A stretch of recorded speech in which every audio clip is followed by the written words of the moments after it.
Well, hey, we are live. Hello, anyone that may already be there that isn't Alex. Good evening. I hope everyone is well.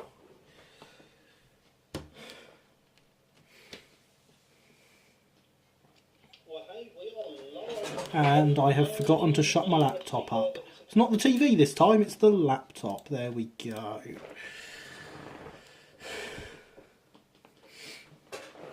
Hello, Harry. How are you?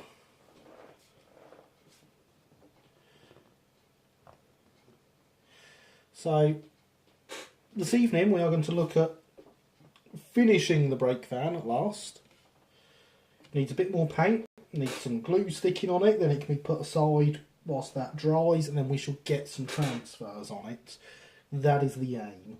Whilst that is drying, I have some other kits for us to look at. Hello, Linny. Good time for you to pop up. Because these kits may well be made by Linny. So, any questions about those kits when we get to them, please do direct them at Linny. They will be the best person to answer. So, let's start by getting some paint on the brake van. I'm very well, thank you, Harry. Still working on that J cab.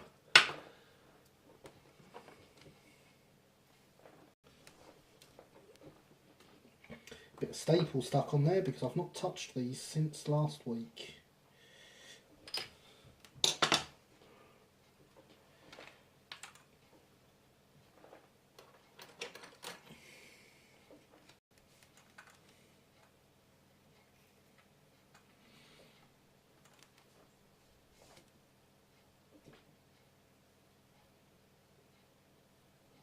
So as I said, we're just going to get some paint on the bits of this that need it.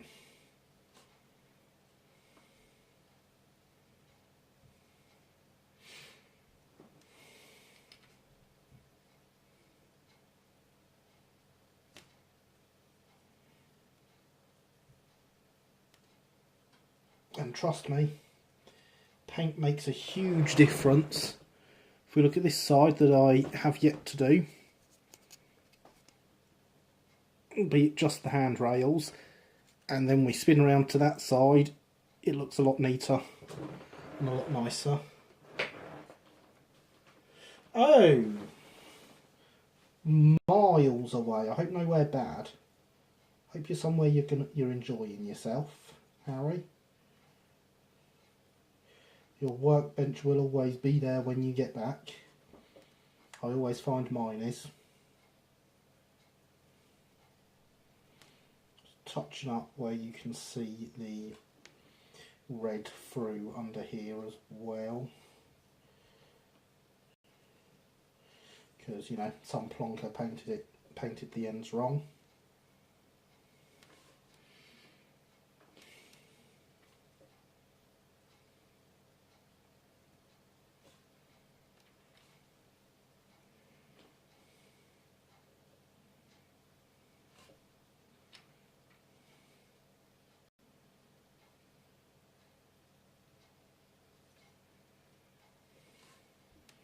Now, you may notice I have... Oh, there's a lamp iron missing there. I have no struts in the roof at the moment that we'd stuck in before. Unfortunately, I'd stuck them in slightly too high up. So, they've had to come out. Hello, Ian. Welcome to the stream. Good to have you here. As I was saying, I've taken those struts out. I would normally have stuck them back in, but there has not been time to get it done. So for the time being, the roof will have to live without them. I will be sticking them back in after. It will be a very awkward process. I won't be doing it on camera because I want to get this finished rather than watching the same thing several times over.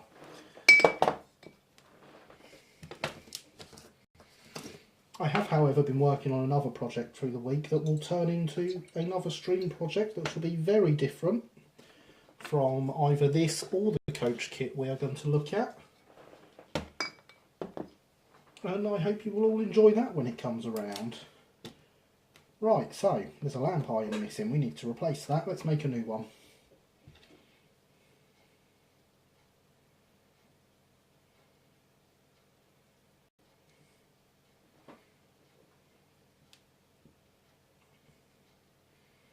And again, as per last week, we just bend up the staple,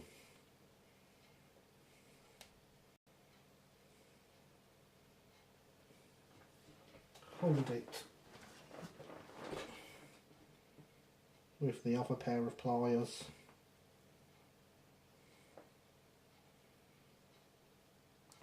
and snip off the excess. That like button will not hit itself. Very well said, Mr. Mole. Oh, and now that I've done that, I can see the one that's fallen off, so we'll go and use that. That must have only just fallen off whilst I've been setting up the workbench earlier.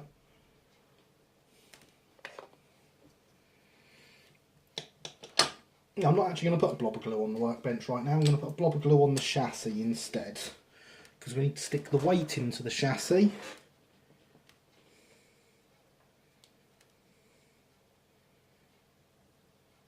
So I should just put some glue in here that will be to hold the weight.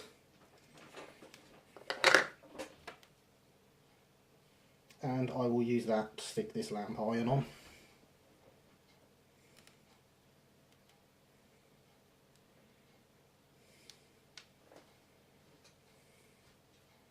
Now I can actually see where it needs to go because I can still see the previous glue mark. Oh, good. The magnetism on them is coming in handy there, definitely. Just what I wanted.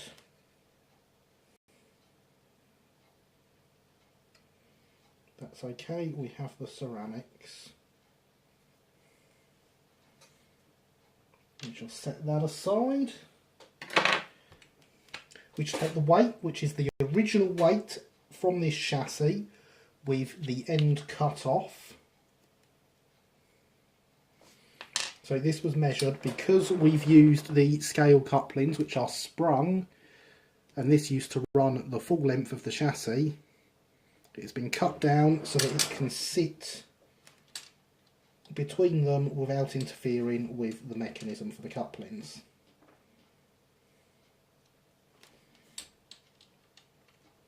And that can now sit there. Whilst we're at it, we're going to glue the roof on, and then we are going to leave that to dry and have a look at our next project. As I say, will be hopefully quite different. It will be a carriage, as there was a request for a carriage last week. Remember, if you do have any requests for things you'd like to see me do let me know, either in chat, on Twitter, or even on Instagram, and I shall see what I can do. So I've just run a bead of super glue around the edges there. If the struts were in place, I would also have run it across the top of them.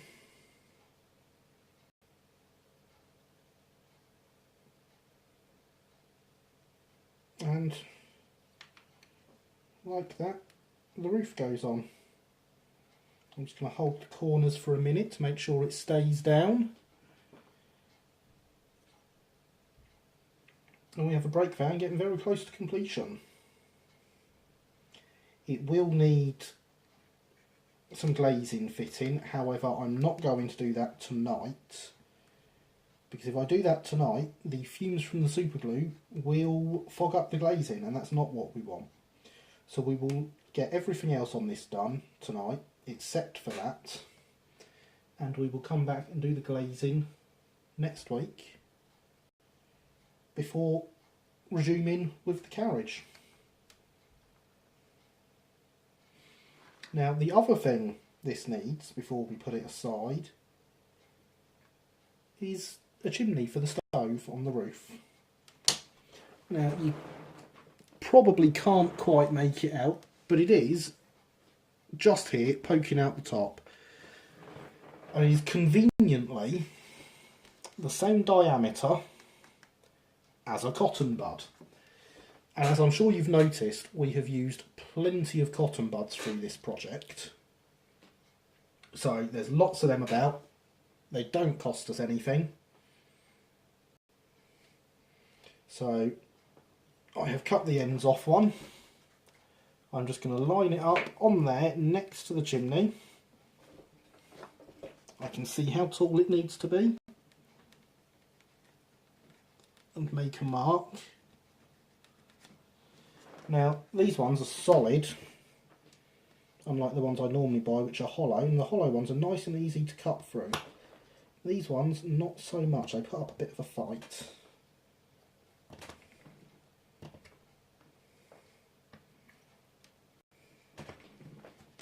And we don't want it flying off, so I will hold both sides.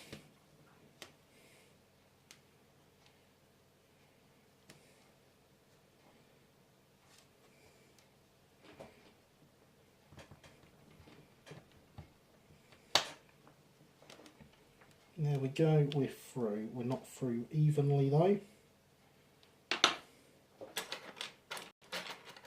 So we'll just grab one of my little files and even that up.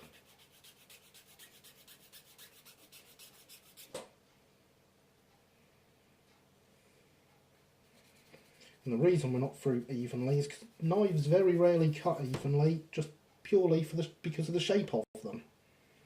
See, they are thinner at the end you're cutting, and get thicker as you're going through, and they cut a V shape. So it's quite common for that to just need dealing with a file. Doesn't take long and you have a nice flat end. I'm now going to use one of my rounded files just to slightly round off the end to be the same shape as the roof.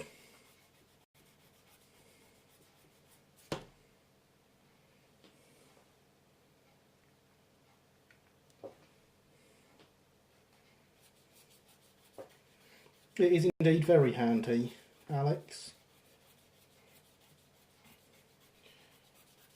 You can quite often find things that are the right size.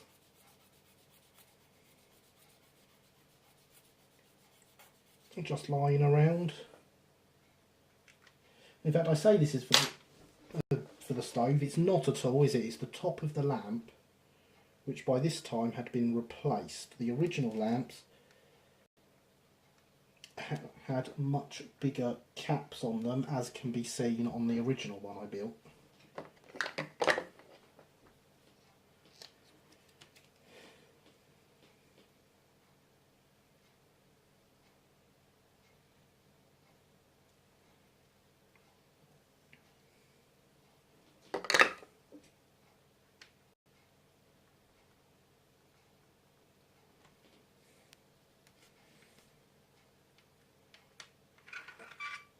So that goes on there, and we can put that aside and leave it to dry next to its counterpart. So next up we have a coach kit to look at. These kits are very nicely made by Linny. They are laser cut wood. These are my instructions. I can pin them up in a minute, as I will want them. You do have to buy wheels, lamps and buffers separately, and bearings. But what you get in one of these,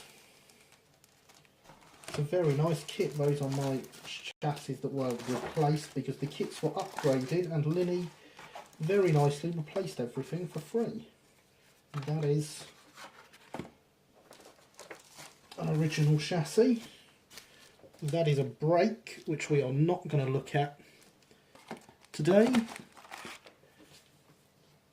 Yes, old-fashioned oil lamp on the birdcage and a newer gas one on the rebuilt. Stephen, welcome to the chat. I am glad you are finding the stream interesting. It is good to have you here.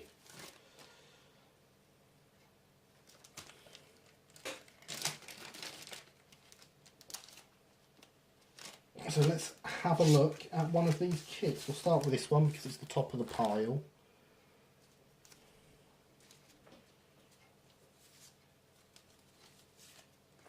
We will get rid of that because that's the old chassis. Oh, that did come out with it.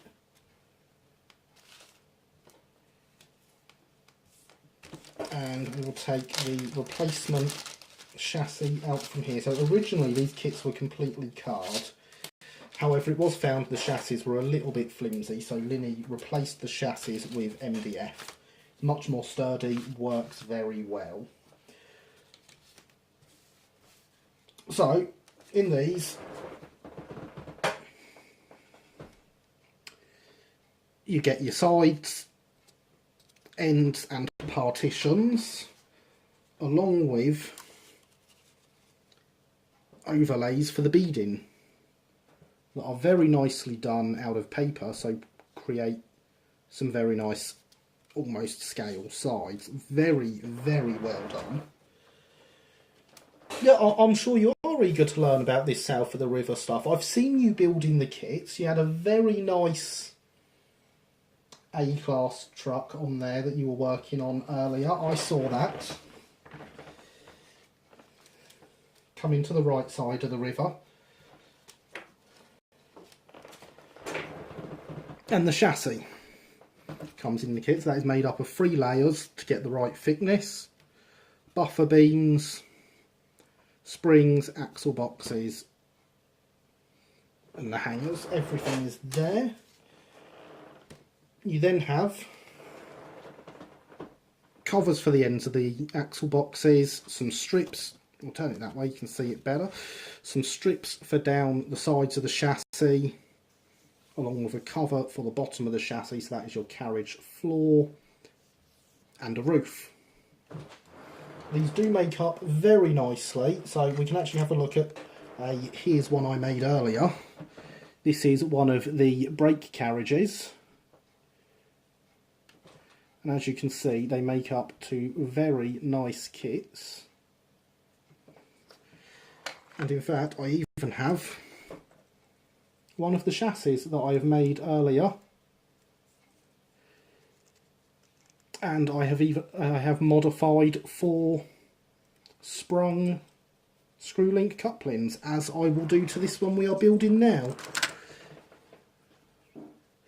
Yes, Harry, they are completely accurate. Linny has put a lot of work into these. They are excellent. And for the price, you're not going to get any better. But I don't know what Linny's current status are. Yes, and you get a sheet of acetate for the glazing. I don't know what Linny's current status on making these kits is, so I will leave that to Linny to answer questions on price and availability. So let's first have a look at the chassis. I am going to pin up my instructions again, because although I have done it before, it's good to have it up there to remind me. I would have done this earlier, but I'm also using the pin board for the brake van.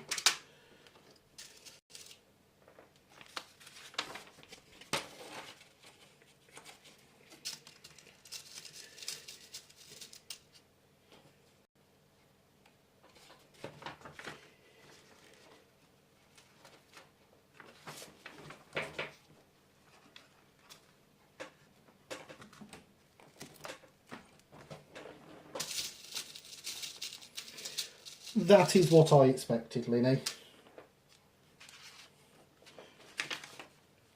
I assume these kits will be coming back on the market along with... Oh, there we go, that's basically an answer. They will be coming back along with new stuff being introduced with new mediums.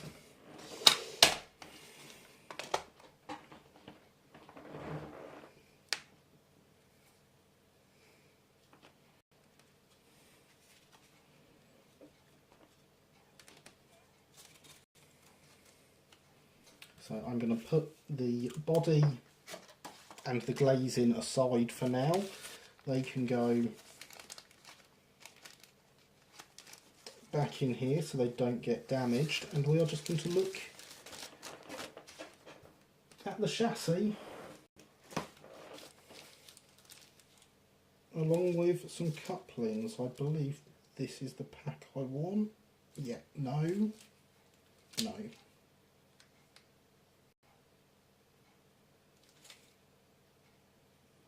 Do I not have any of the ones I normally use? I don't.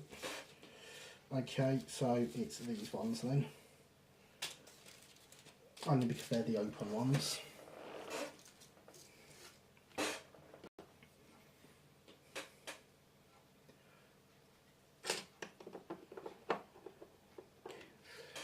Good evening, Tom. Hope you are well. We'll have a quick drink before we carry on.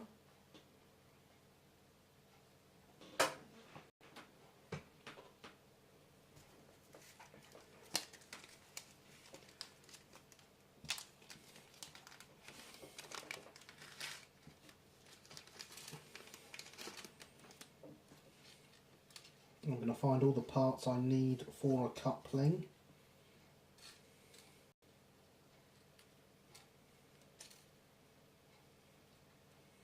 A set of couplings so that we can modify the chassis appropriately.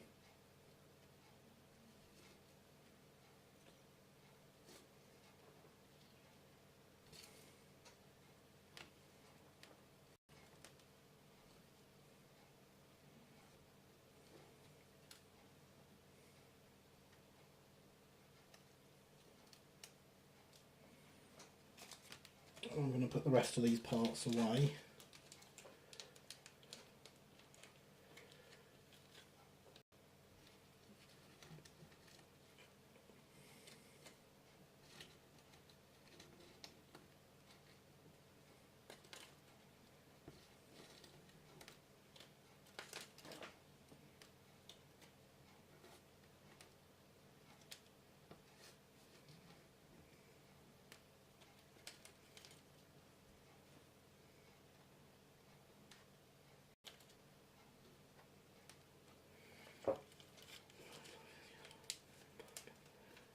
It's a Stroudley four-wheeler, Tom.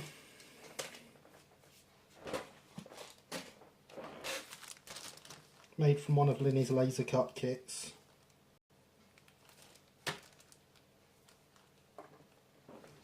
Oh, something fell off there. I'll have to look for that in a bit.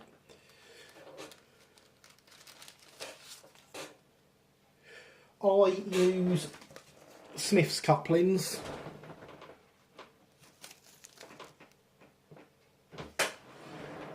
And yeah, I forgot to label which one's which, Linny, so I'm doing that one, which I'm sure you probably know what one it is from the look of the kit.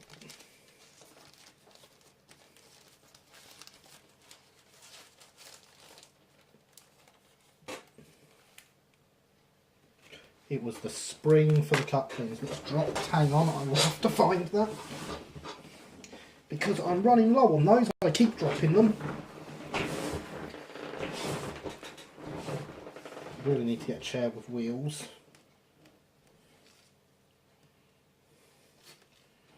So there's our couplings.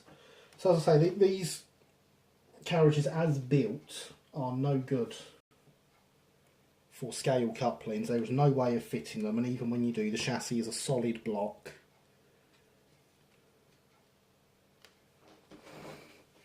So it needs a chunk taken out, as you can see here on the one I've already done. Once that is done, They are brilliant coaches to brilliant carriages, brilliant chassis, amazingly free rolling.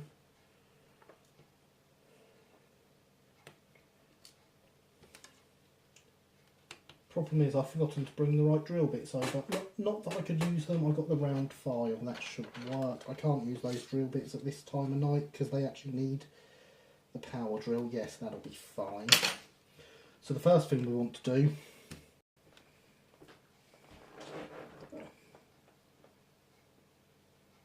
yes, chunkier than Slaters, which is why I use them actually, because of them being much easier to couple up. I have some decent coupling tools, but I frequently lose them and end up using things like these to couple them. You need to slot in the buffer beam too. Yes, I was actually just about to start with that, Linny, slot in the buffer beam. So that's the first thing we need to do is sort out the buffer beams, which is why I was after the drill bits, because you only need to slot in the front piece of the buffer beam. The wagon kits are designed to allow for 3 links though, which... Thank you for that bit of information, Linny. That's handy, things being designed for 3 links. Not many people think of that when they build them. It is very helpful, and we appreciate it. So I'm going to grab a pen from my stash down here, so we can start marking up. Now, I can see that's the length of the slot I need in the buffer beam. That's obviously slightly in the wrong place, but that's fine because these are easy to modify for this, because where they join to the sprue is right in the middle of the buffer beam, so it already actually gives me the markings I need for lining them up. I just need to know what length to cut them.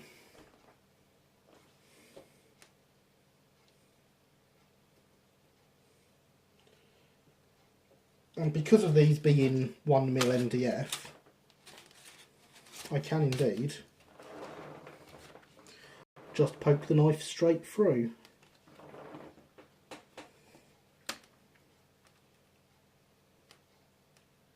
Once that way and once that way, and that gives us our slot.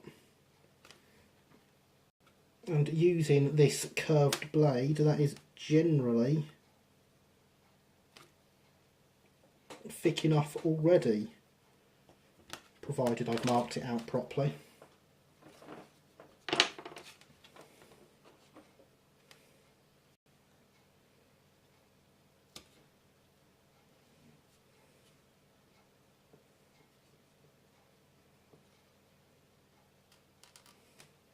That has slightly damaged the buffer beam. I don't think it's ripped it completely, but that won't matter because we have the second buffer beam to stick it to.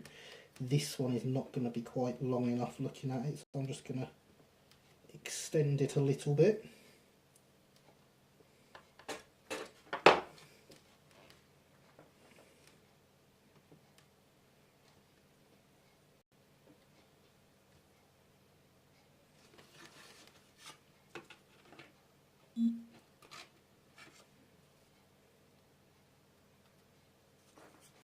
So you can see now the coupling hook goes through quite happily.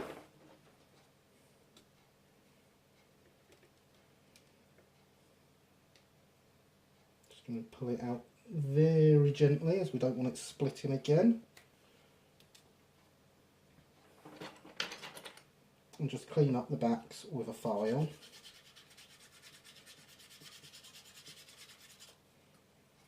In fact, in the case of this one, where it's a bit torn slightly, clean up the front.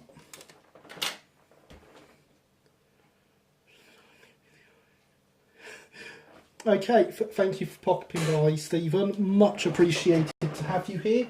I hope we see you again before the end of the stream. So, for those two, that'll do.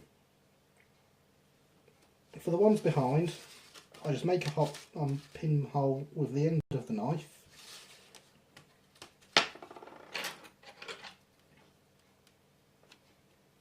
And we can go straight through. Now again, usually with a drill, but my drill bits that are the right size for this require the use of the power drill, which at this time of night the neighbours probably wouldn't appreciate, never mind the fact I've got the kids in bed upstairs.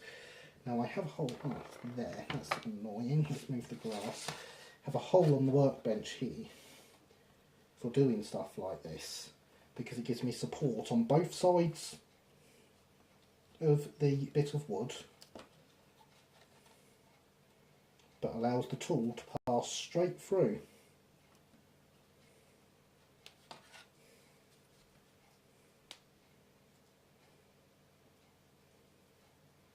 Once we got that far, it doesn't really need it. This would have been much better with the drill. Yes, indeed, Alex, everything looks better with scale couplings because, well, why wouldn't it? They are correct. If you can use the correct thing, why wouldn't you use the correct thing? Answers on a postcard, please.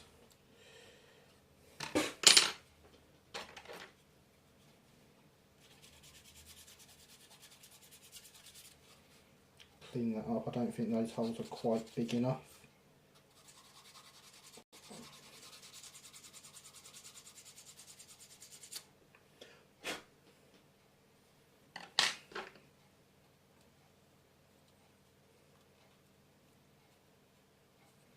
Well, that one fell apart.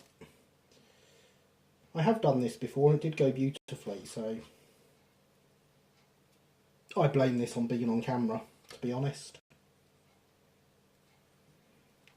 Because it's never going to go wrong when I'm not on camera, is it?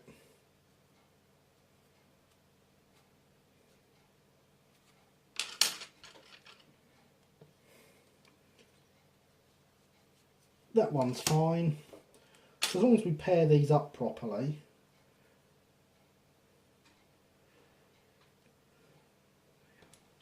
Into the shunt with 3 links. Well, who designed your layout, Linny?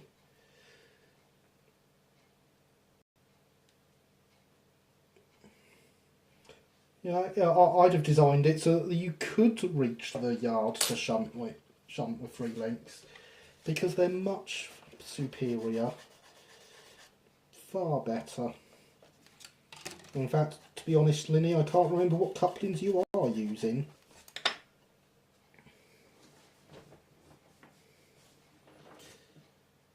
Yes, your spare parts supply is much appreciated. I forgot to mention that. One of the wonderful things Linny does is if you break a part, Linny will replace it.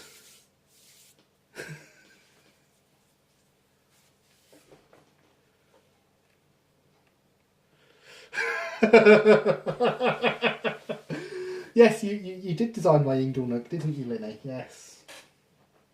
But you know I wanted 3 links and it was designed appropriately.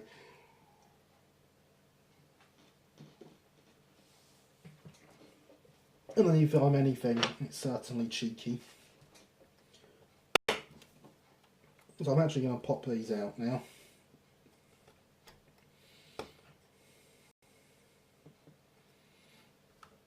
And whilst obviously Linny's offer of spare parts does mean I could now cut these out of another one and say, Linny, send me another chassis. I'm not going to. I'm going to continue and show you that these cannot small tension locks yet. I had a feeling it was. I wasn't sure whether you were going with tension locks or if you decided on something else. I know so many people using so many different coupling systems.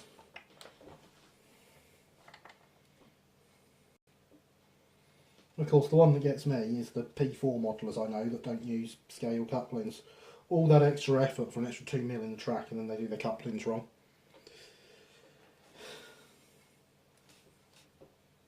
Right, so that's the broken one of them. It wants to go with that, and this wants to go with this. That is fine. I'm just going to make sure I've really cleaned that up.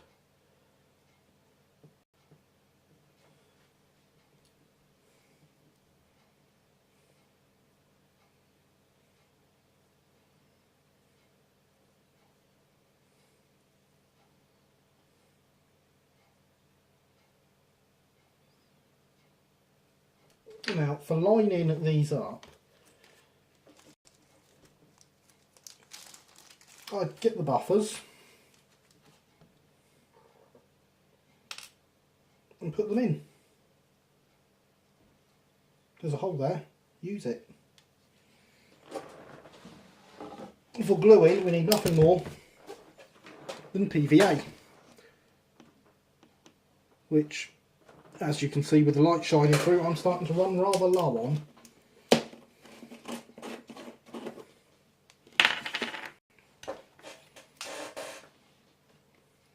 PVA applicator stick.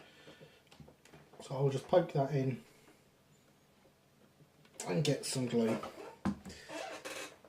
Yes, Alex, I know, all the effort of doing P4 and not using proper couplings, but you can tell they're insane from the fact they model P4 in the first place, because all that extra effort for an extra 2mm between the rails.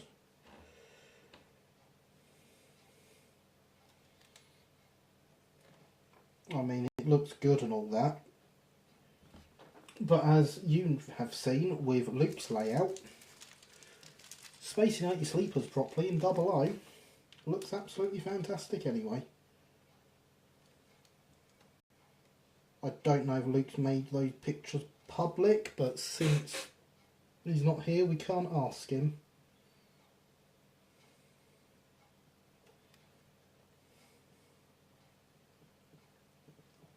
So there we have one buffer beam. So you can see all I've done there is use the buffers to line it up.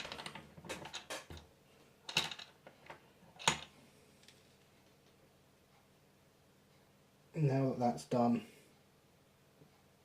I'm just going to give it a quick squeeze in the vise.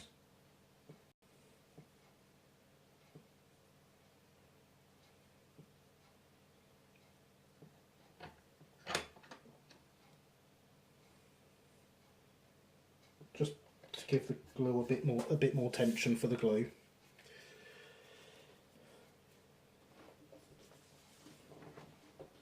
And then we'll do the same to this one.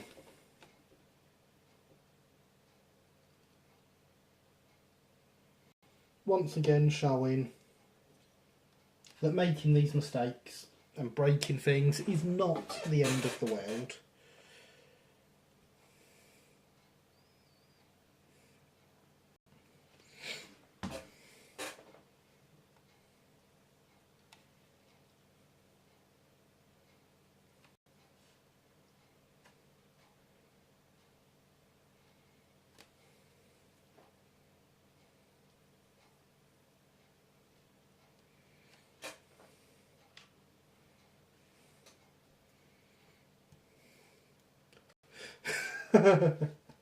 Yes, Pico sorting out us lazy people by providing ball head track, which I used on one of my layouts. It does look fabulous, but of course I then put loads of ballast down that covers up most of it, because I'm not model early enough that would have been the done thing.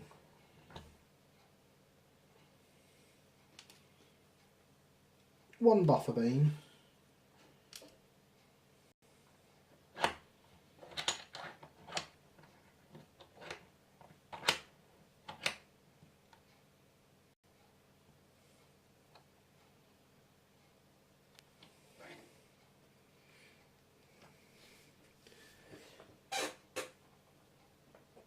And I'll just leave that one in there for a minute to dry out.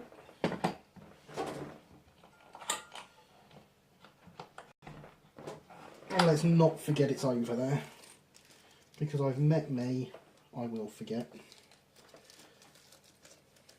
Put the buffers away. Punch the microphone as is standard. And now we go back to the rest of the chassis.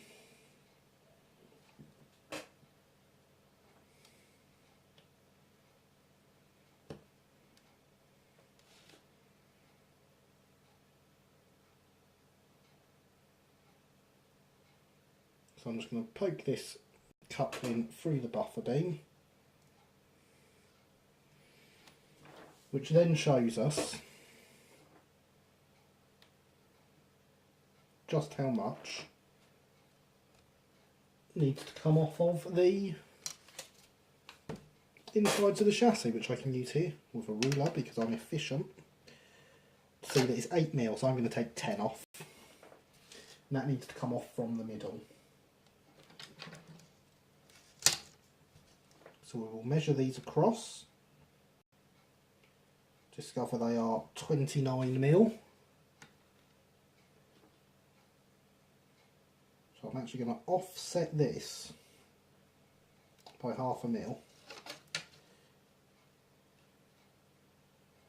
Because that means I can mark exactly on the 15mm mark, and I find that easier. And I can, in fact, whilst I'm here, mark either side of that. I very nearly marked it wrong there.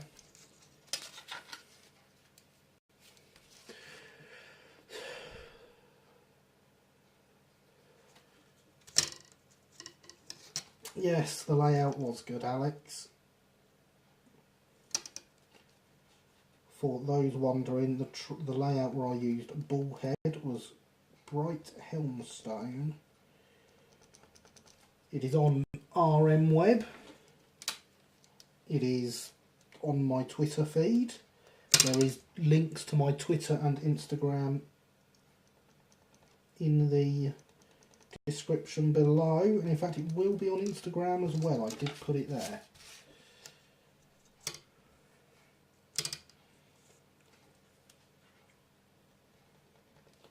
So you can search for bright helmstone on RM Web. I've just realised I'm measuring this 10mm the wrong way. I'm doing 10mm back, aren't I? That's silly of me. It's going to be slightly wider lengthways, isn't it? Because lengthways it needs to be as long as a split pin, which is in fact 15mm. So we will need to change those markings.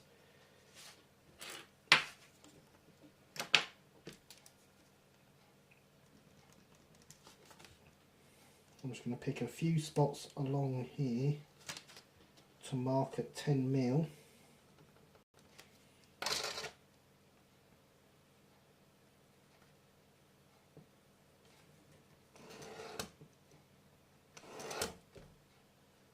And draw a line up to link them. I have the luxury of being able to compare that to a previous one. And so yeah, that looks about right.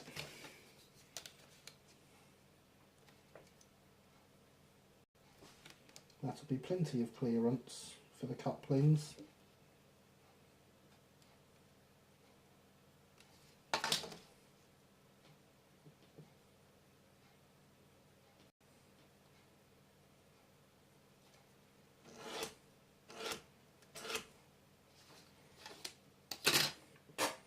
So that's our back for cutting. I'm just going to measure and see how wide I did cut these. In fact, on there I only cut them 10 wide. They are shorter pins.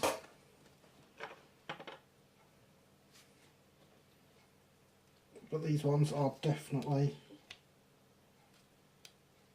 15.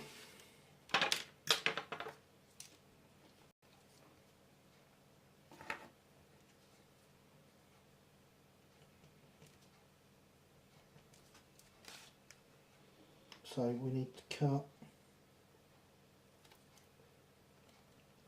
7.5 either side of the centre. We have marked all the centres out.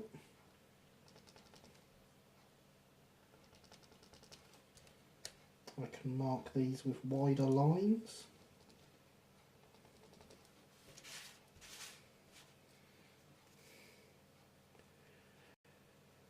Hello, Mr. Moderator. Welcome, welcome, welcome. How are you this fine evening?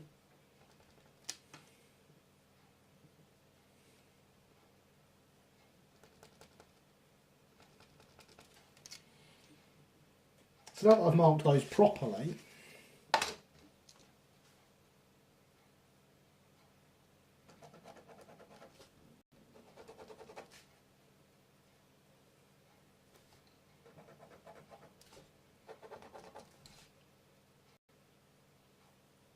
I can draw up between them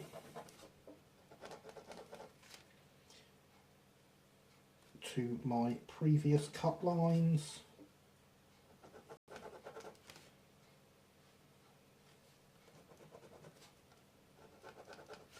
And that gives us the size of the section we need to remove.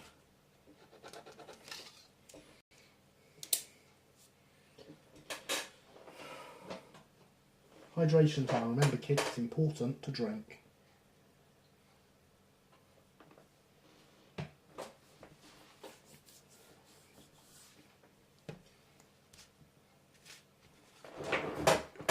So with that done, we have the chassis sections all nicely marked out, ready for cutting so that they can accept the 3-link couplings. Again, being 1mm MDF, an X-Acto blade is plenty good enough for this.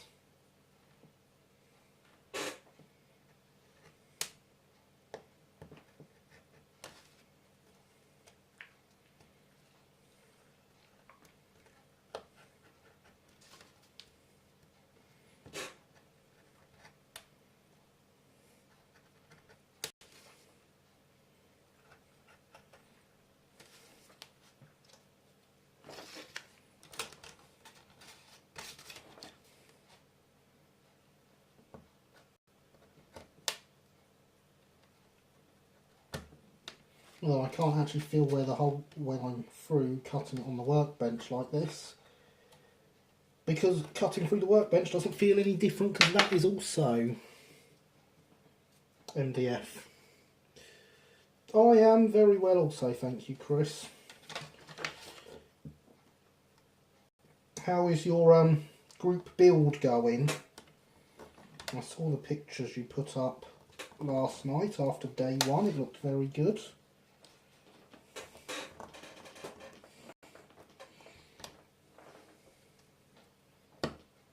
That feels like that's free. So now we just need to do that 5 more times.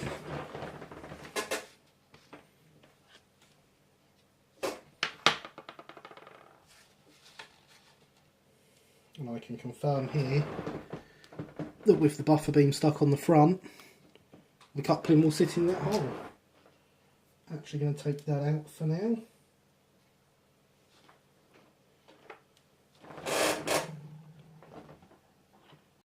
This one should also be dry enough now, so we'll just leave that there.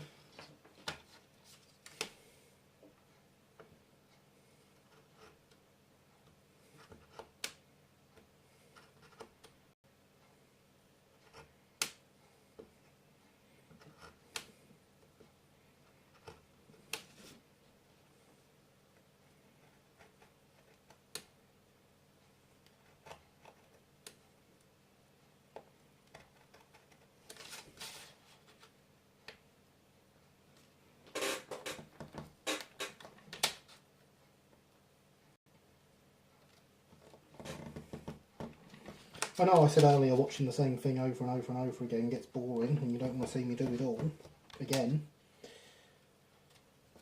But this time you have to, because I need to do the same thing 6 times.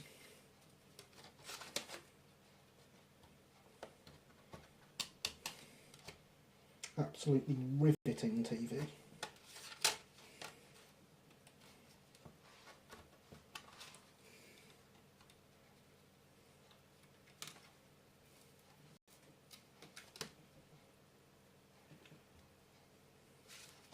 Once I've cut all 6 of these out, we're going to have a look at that brake van again. See if we can get the transfers on there yet. Because I cannot wait to see it finished.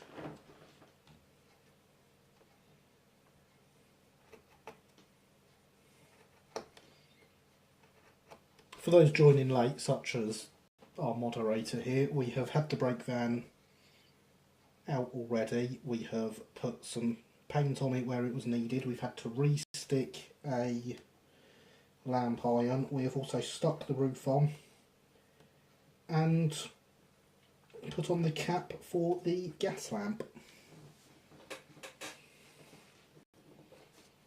which they were fitted with at rebuild, giving it a slight difference to the original, which had an oil lamp.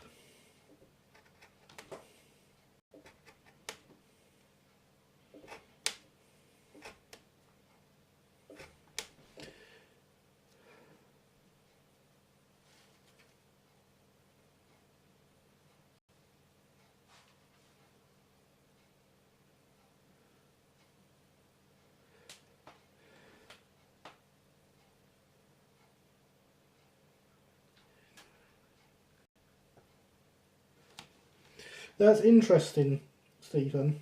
I obviously assume you know quite well about carriages. That is, after all, your thing. On some of Stroudley's sets, they were actually permanently coupled. And for those you may remember, a while ago, I did my Bachmann Thomas the Tank Engine ones with the appropriate style coupling for them, which I made from scratch.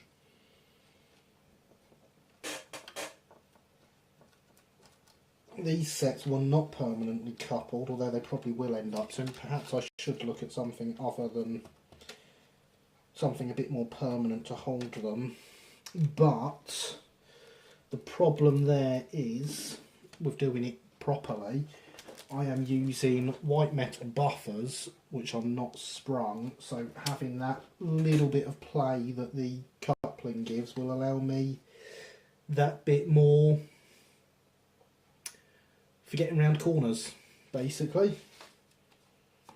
At least that's the theory.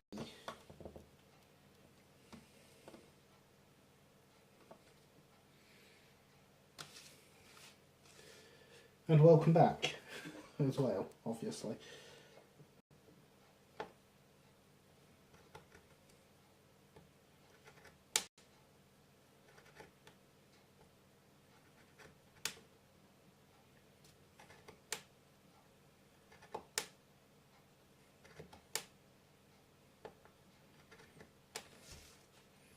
But yes, there is at the moment actually no guarantee that all of these will be in a fixed rake together, or in fact all in the same rake.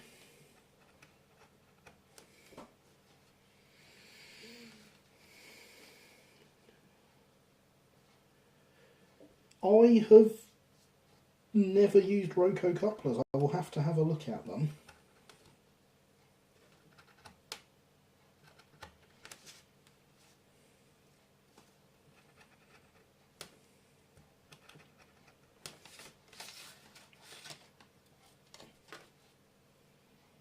Although I also generally, anything that comes with NEM sockets, I chop the NEM pocket off because it's big and ugly.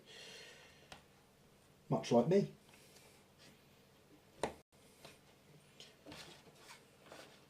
But I much prefer big and ugly on me than on my models.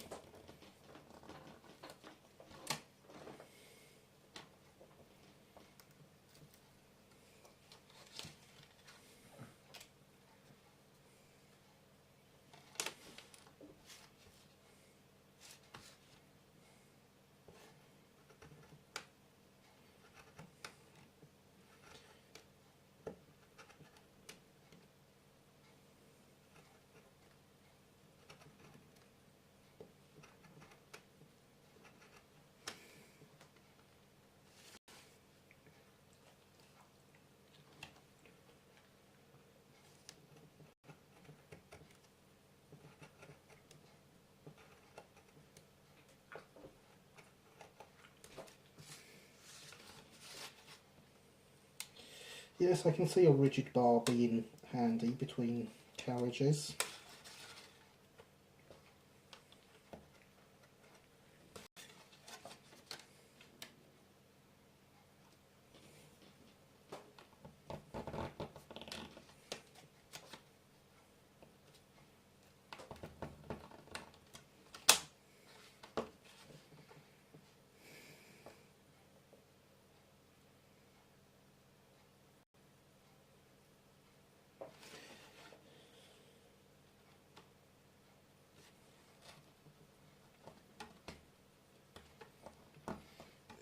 Yes, but buffer locking is always my biggest issue, Steve. And with the Bachmann ones that I did, it wasn't an issue because on the sets that Stroudley did as close coupled, they didn't have any buffers inside the sets. The couplings, being as they were, did everything. Much like the American ones, but the Stroudley ones were just a bar between the carriages, so they worked quite well. So they didn't need the buffers inside. So buffer locking is not an issue on those ones.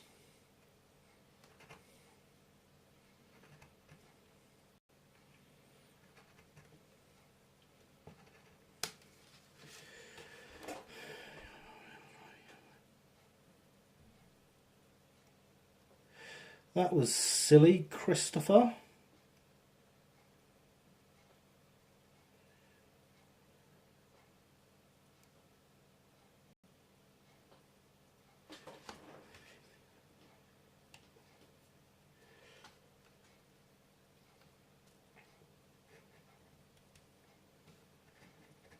I mean, that would be ideal, having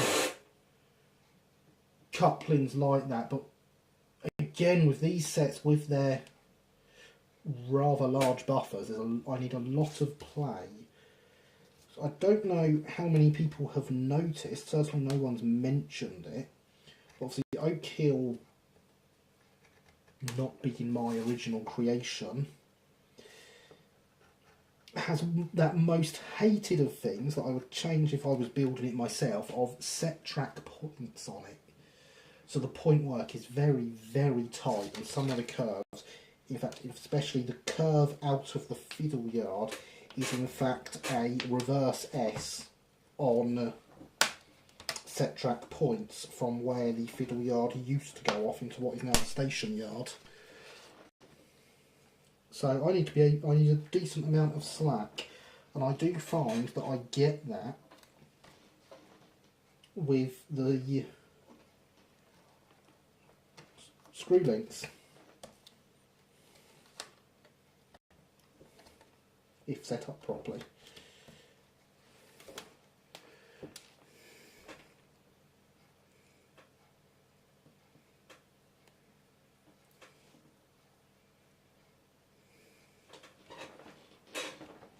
Yeah, it's quite a large hole.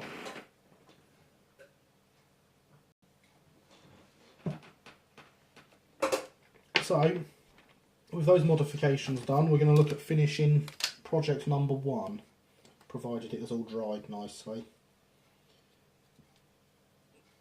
It certainly seems to have, so we shall look at getting some transfers on there. Now this of course is confession time. Until this week I have never done press fix transfers like we are about to use. So through the week I needed to get some practice in and learn how to do them.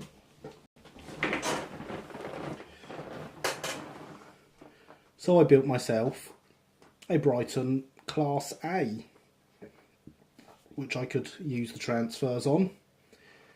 This was originally a triang wagon, so in the future we shall look at doing one of these conversions, because I think that's come out quite nicely considering its starting point was a triang 7-plank wagon, one of those horrible green ones. That can sit over there by my mouse.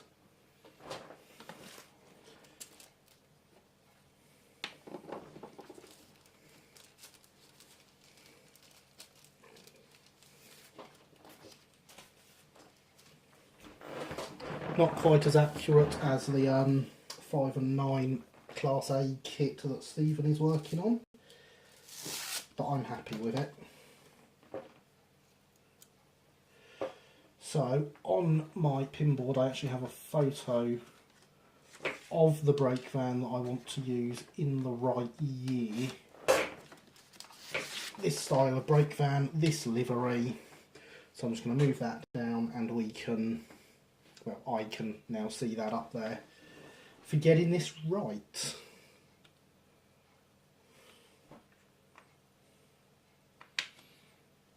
And for that, we will need some water. And we will need a paintbrush. And we will need my tweezers, which I've for some reason put over there instead of where they're meant to go.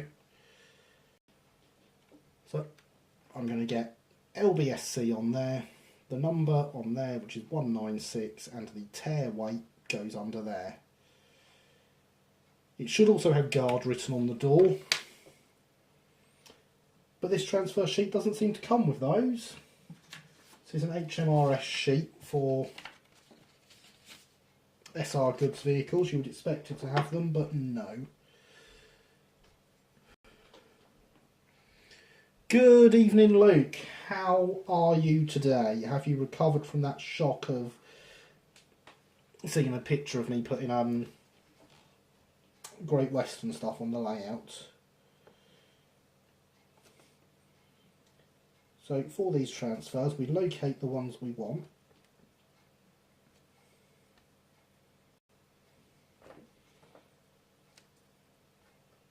We cut around what we want.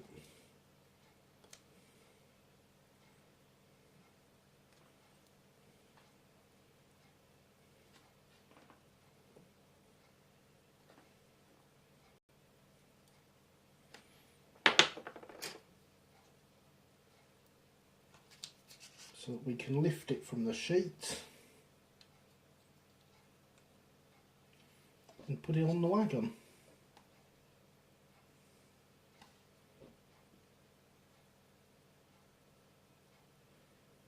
The brake van in this case, which I believe is about there, looking at the photo.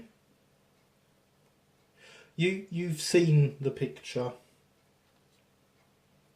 Mr. Moderator. The same one I sent you. I sent it to Luke as well, and Alex. I thought Alex would appreciate it, being his favourite railway company.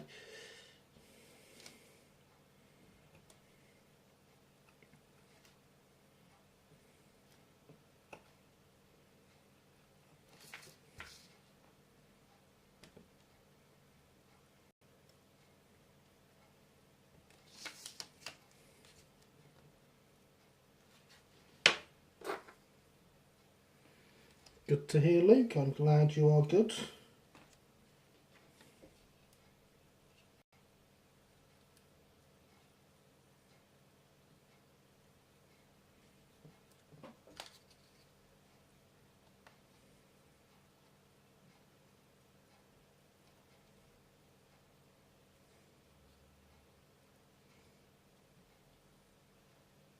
No, I've put no varnish on. You're thinking of water slides, Luke. These do not need the gloss varnish on first to hide the carrier film, as Linny has just pointed out. Because there is no carrier film,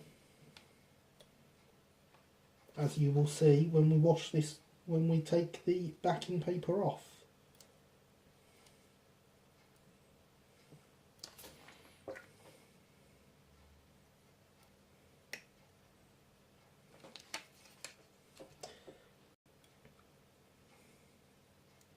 I thought you'd know that after your criticism of my transfers I'd done on the open.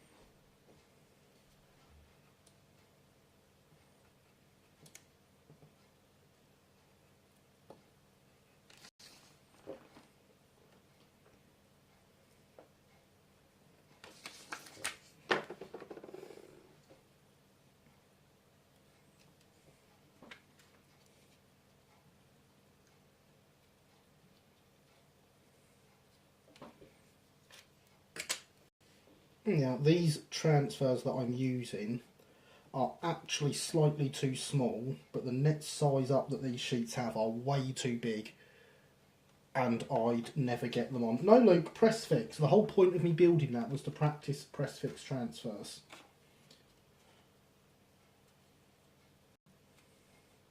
So yeah, the net size up that the sheet has, are way too big. So I decided I'd go with these slightly undersized ones, and that would be better.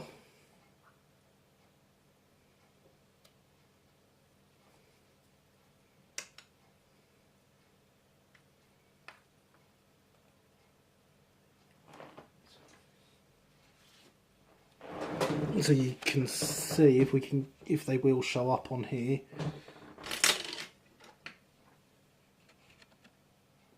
I have cut these out from one that is a full LB and SCR, and the net size here are significantly bigger,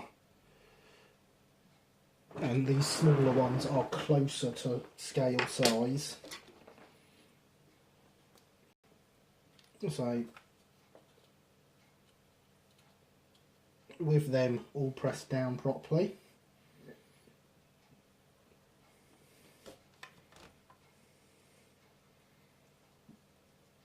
we put some water onto the carrier paper.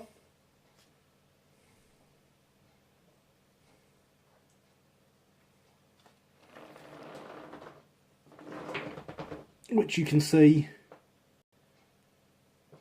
goes very clear. And then using the tweezers we can gently peel up the edges and remove.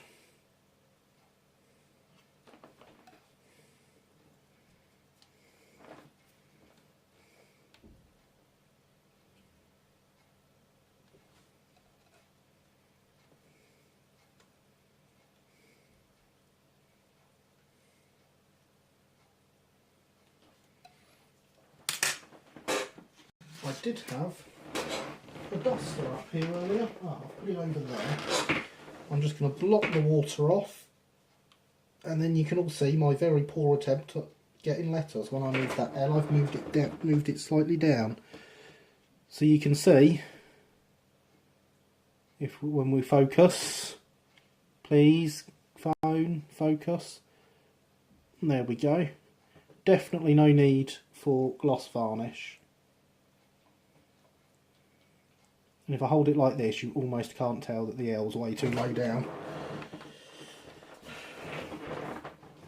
Now, the next thing I have on my picture is the number, which goes underneath the B and the S, and is the same size. Now, I do have some numbers on here that are the same size as the ones we've just used, so I'm going to use those. And in that middle section, we need to get 3 digits. That's 196. Which is the identity of the brake van we are going with. Because again, this picture we have here was taken of this type of brake van in the right year for my layout. For my exhibition layout, that is. So this is 1912.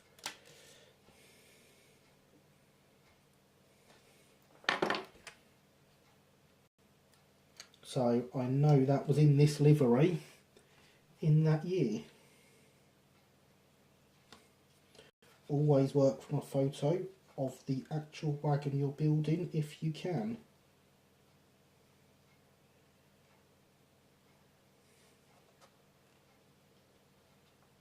Probably should have started with the 9.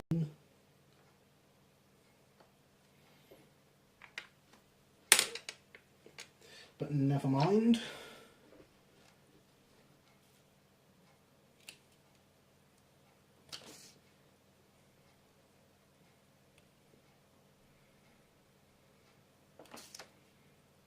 But yes, always a photo of the actual prototype of the actual vehicle you are doing. If you can do that, you know exactly what condition it was in.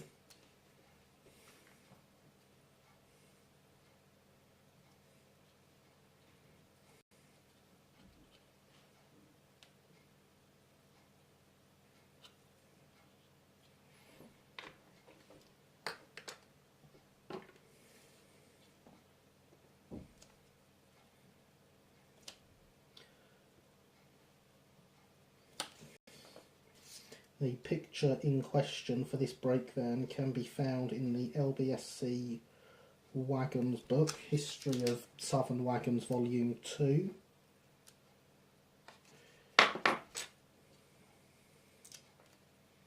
So for anyone that wants to model this, that's the book to get.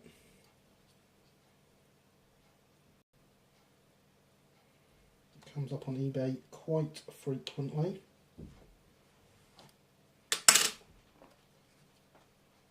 I'm just pressing the numbers on. As you can see on their backing paper still there, they are lined up slightly better than the LBSC, but as I said, you know, before this week I hadn't done press fix transfers. They're not going to be perfect no matter how much I try. I think that is about as good as I'm going to get them.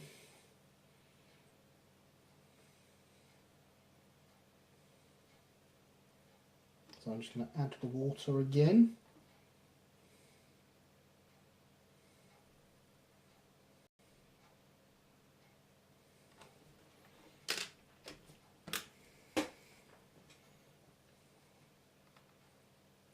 Let that soak for a second and off comes the carrier film.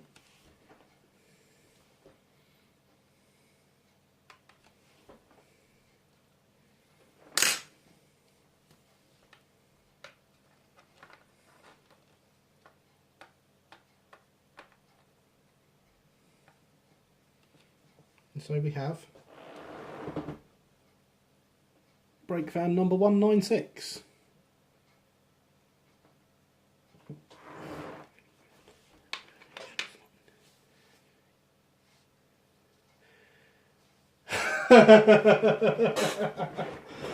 Oh, go on, Stephen, you need more Brighton wagons.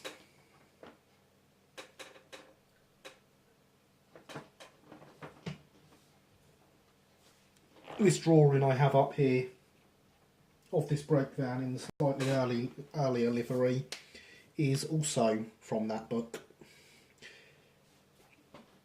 And yes, fresh sheet of transfers, I imagine, does help with adhesion. As I said, these were only opened this week, and in fact I used them earlier to give an identity to the original brake van, which now needs guard for the door, which this sheet doesn't have, and an illiterate mark, which this sheet doesn't have. But again, there's a picture of that brake van in that identity in that book. So we went with that. So I've got a tear here of 761, which is smaller numbers and dots. Individual dots. Now let's see if we can get these up on the camera for those that don't know. Focus. Focus. The dots are here. Can you see those dots that are much, much smaller than the ends of my tweezers? That's the dots for the tear weight. They're wonderfully large. They were great fun doing them on the wagon.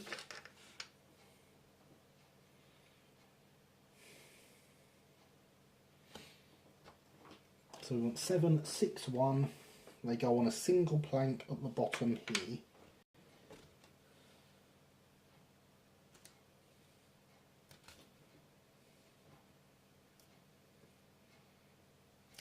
I don't know what tear weights mean, evidently. I just know they exist because I've got a photo here.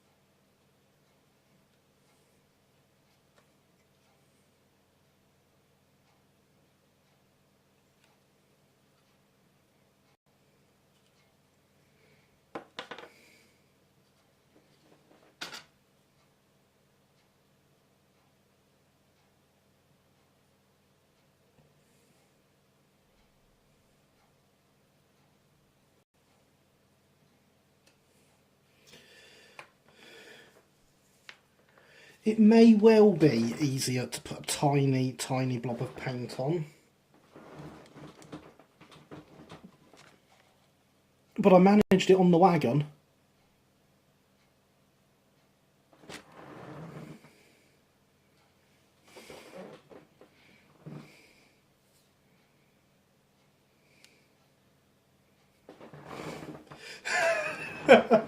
That's it. That's impressive, Mr. Lancaster.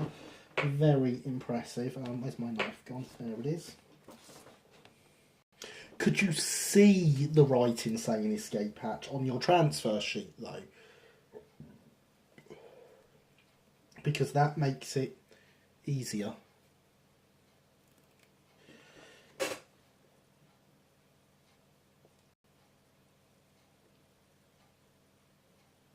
Because I tell you, I am struggling to see these dots on here.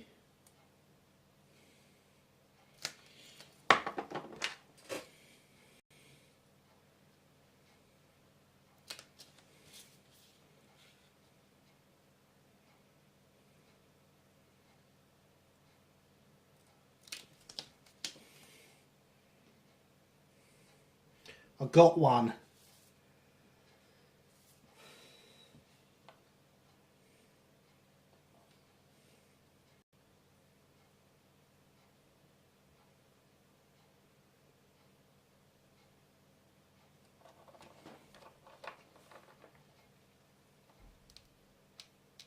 And it's on. Because I'm having to press them in like this because I can't actually get my finger in between the handrail and the outside of the beading.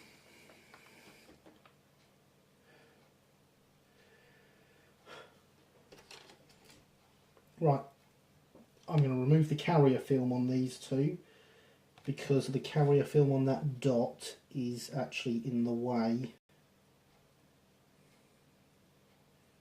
of the next number.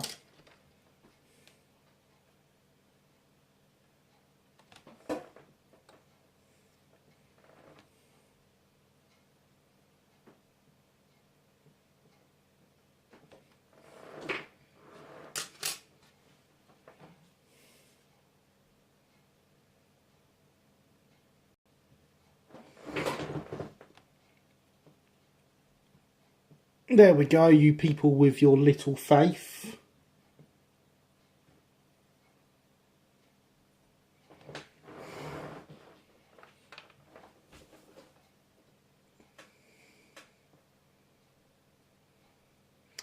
Ah, do they? Interesting. I'm going to see if EB Models can do illiterate marks. I don't know if Ian's got them in the range or not, so I am going to fire him off and ask him. Otherwise, it may have to be the POW sides ones. I've not used rub down for quite a while either. So we want a 6 next.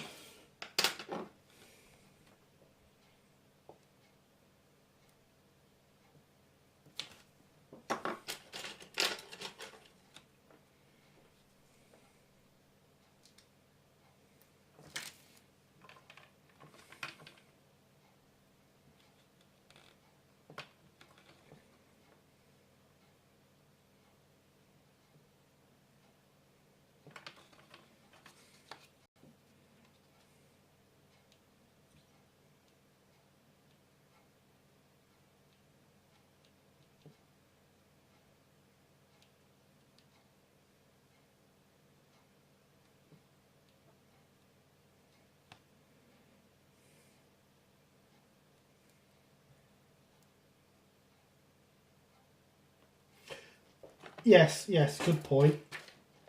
Thank you for that, Stephen. I didn't even notice. that could have been problematic.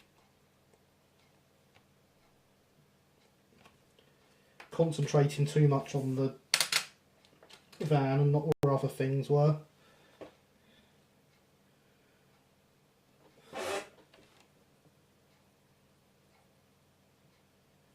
And the carrier film from that 6 is going to be in the way of the next dot, so that's going to have to come off as well.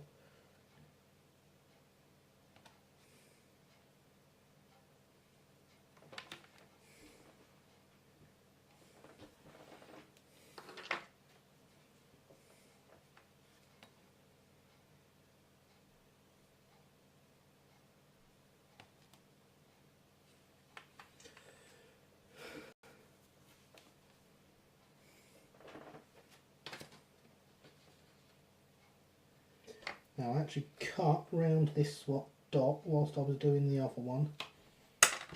It's not lifting though.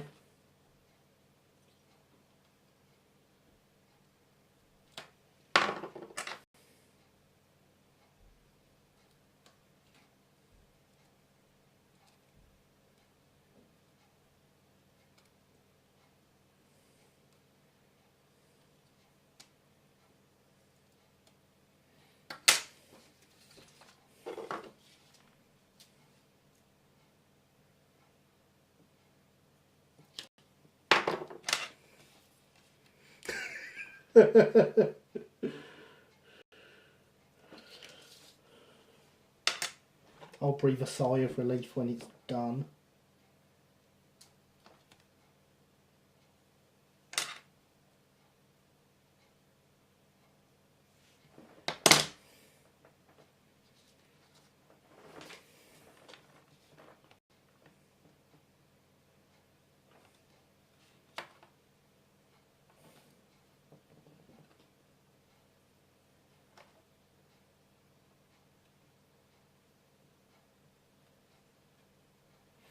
It's okay if I ruin these transfers, I've got 2 more packs of them.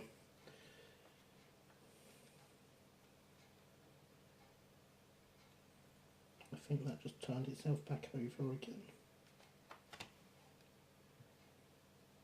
Now this is a problem I had earlier. Once these dots have turned themselves round enough times, I can't tell which side is which.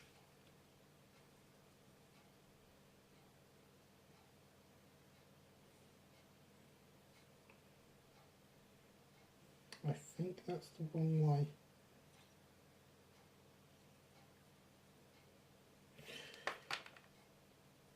The problem now is I can't even see the dot transfer on there anymore. Let's cut another one off.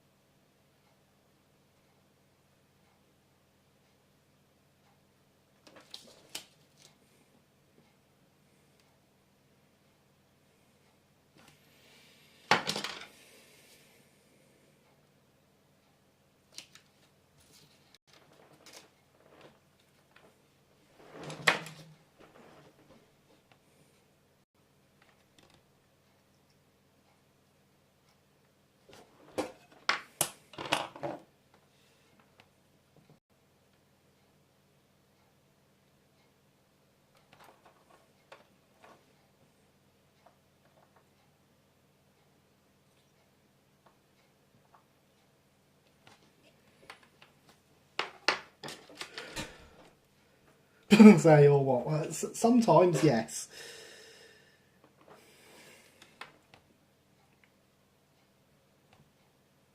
Because with how cheap these sheets were, I'd rather not ruin them, but it wouldn't be the end of the world. Good to see you stuck, Mr. Dot. That was the point of the pressing. And I assume that's not going to work now that I've put water on it. Oh, it has. Brilliant. There we go. We have a 7, a dot, a 6 and another dot. We just need a 1. And that's this side done.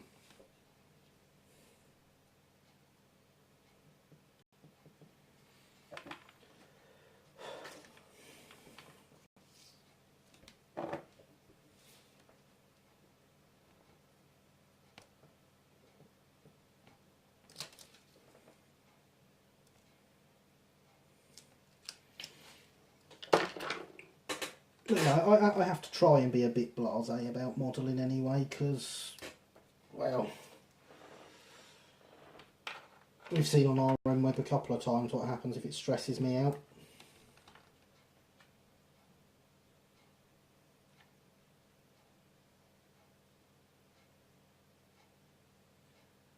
Yourself personally, once upon a time, Stephen.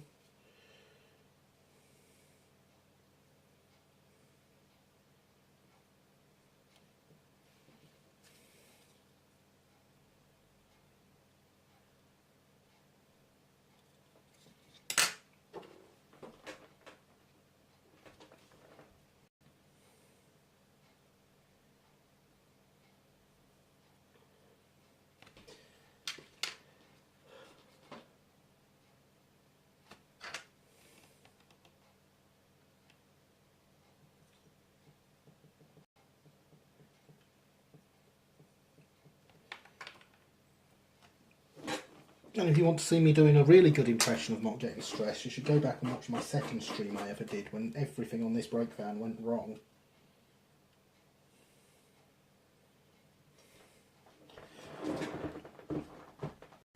So here we go.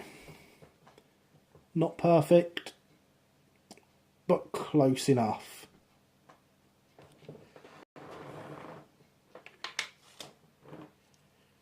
I could in fact at this stage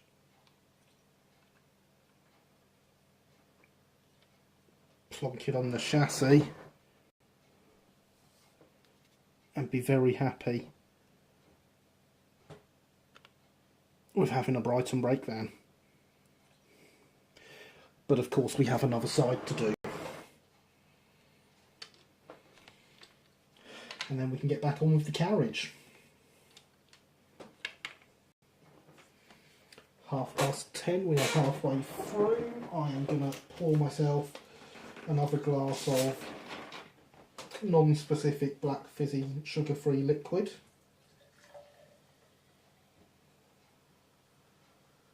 Because it is important to stay hydrated, and all this talking does indeed make me quite thirsty.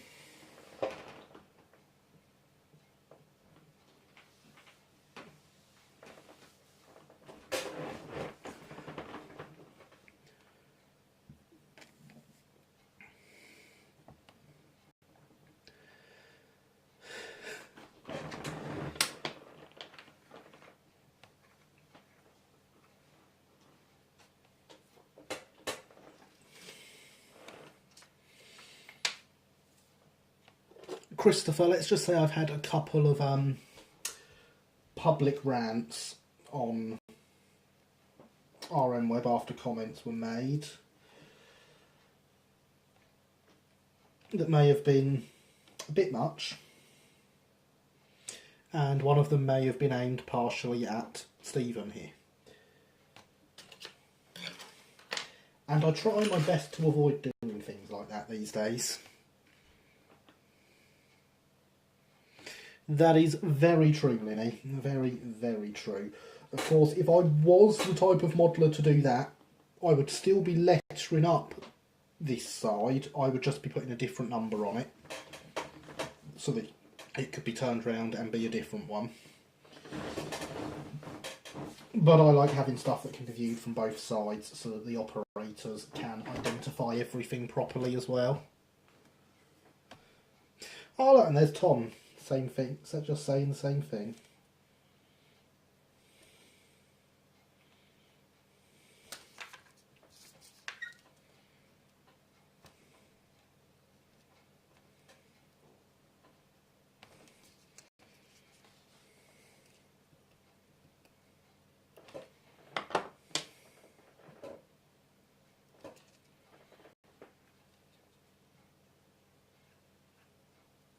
Now, what plank did I decide that was on?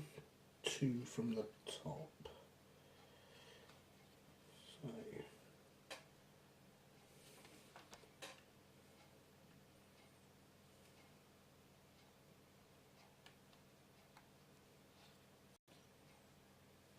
no, that's 3 from the top.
But yes, of course, one of the problems I will have with exhibiting, with making sure wagons are identified properly, is of course currently my primary co-operators, whilst there are other people that have volunteered, some of them may not, I can't expect them to make every exhibition. So my primary operators are of course currently aged 11 and 9. So making things as clear as possible is important. Therefore, each wagon, each coach, each loco, lettered and numbered and named in the case of locos, identically on each side.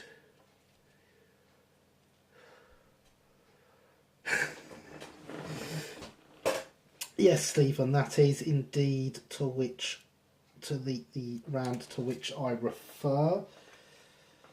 Your apology was accepted long ago for your comments that obviously at the time upset me, and I apologise for the rant in response.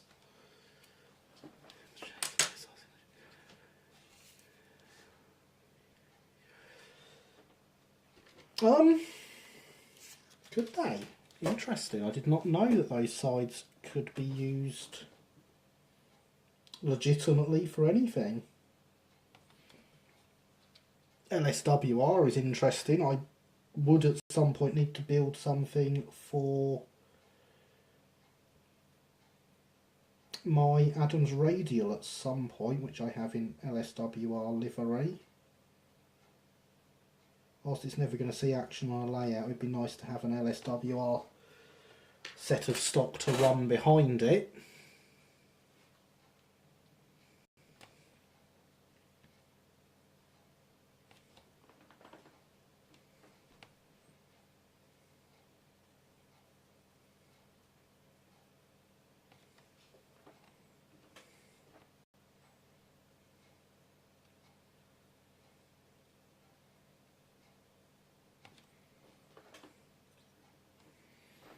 And yes, I had noticed that James had gone all 3D.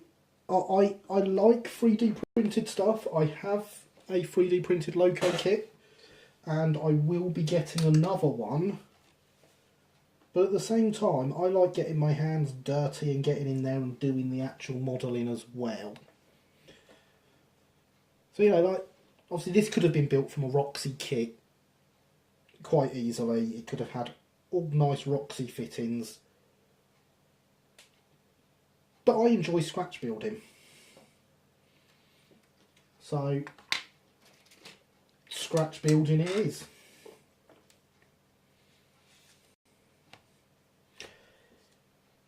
Going to follow my own advice this time and start with the 9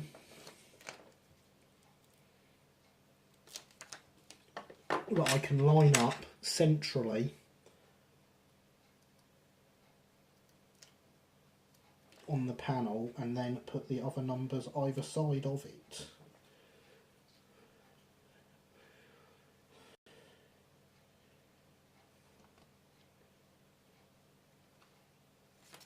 The guards lookouts might be completely wrong, but they're completely wrong for Brighton ones as well, so they came off of mine.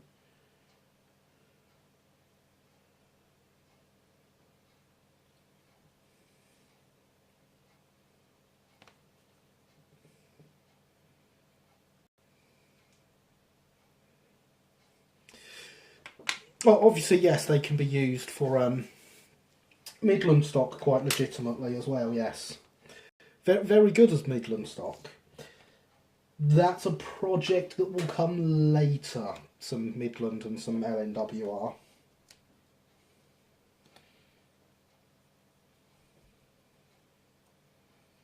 And that may end up being quite a large project from discussions I've had with someone else.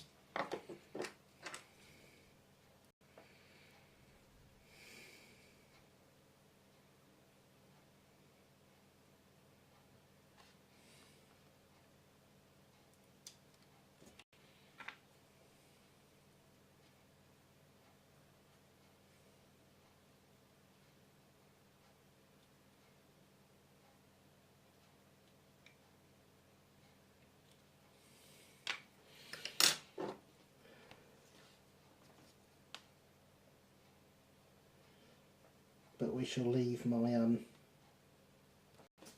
Midland tendencies for now. I don't want to give away too much at this stage.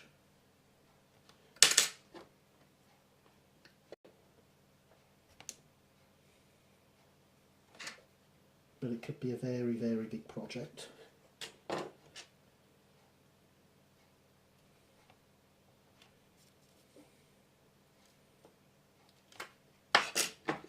Oh, this one does not want to lift.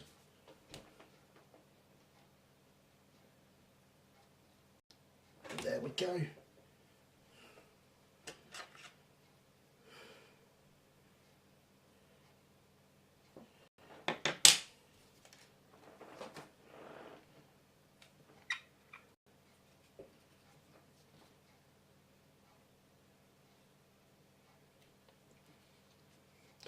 No, Christopher, I'm not going to make you a special tank.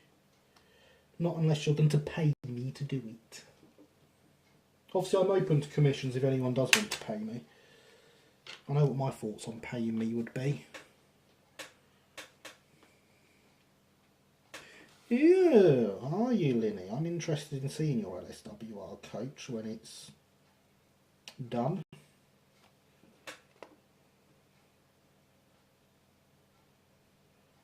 As is someone at club, but I've mentioned that to you before.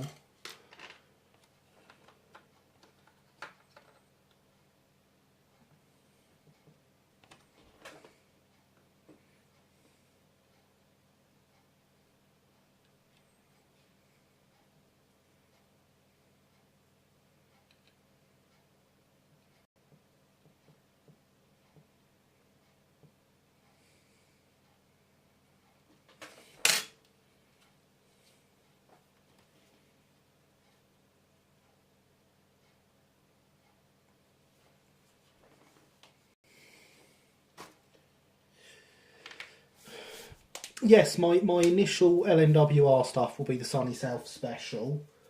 I am doing up some drawings for some appropriate stock, which are actually going to go off to Linny when they're done, to either be done on the laser as per these, or on the 3D printer. I will leave that up to Linny.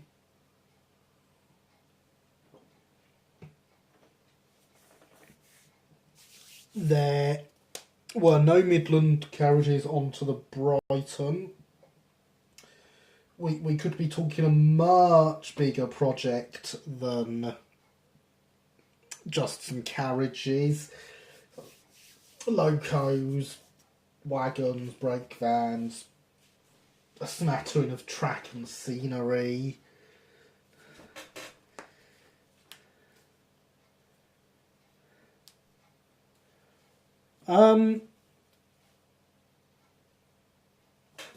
Alex, you may be the person I have had brief discussions with at some point in the past about Midland stuff.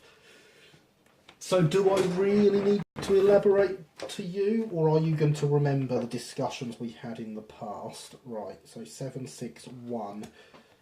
From this corner, we're going to start with the 1 this time and work our way backwards to make sure we get it lined up properly. And I'm going to punch the microphone again. Just for clarity here, I don't have the microphone there when I'm not doing streams. It folds up away right into the top of my wall. So I've been sat here all week doing things, and I've not had a microphone to accidentally punch. So now I'm having to remember it's there.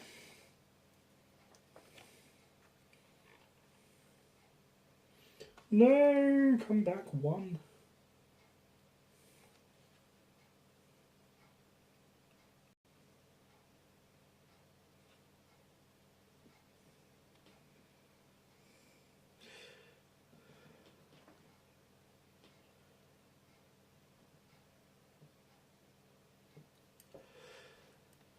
Yes, the Sunny South Diner will certainly be a challenge in any medium. In fact, it's even more of a challenge as the drawings I've got are not 100% accurate. I have, is it the Jenkinson LNWR carriage book? Big red one, I have that. There's some drawings in that that are very close, I believe, reading the text, which I am modifying slightly.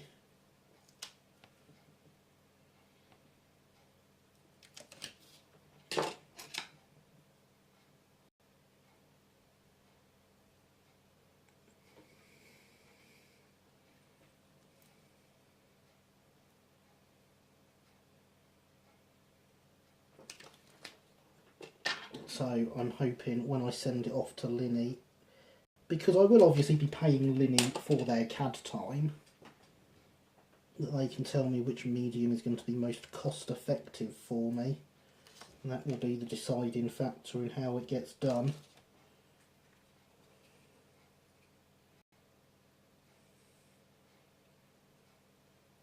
All the carriages I'm having commissioned, evidently, Stephen, will be made available for purchase if you would like them.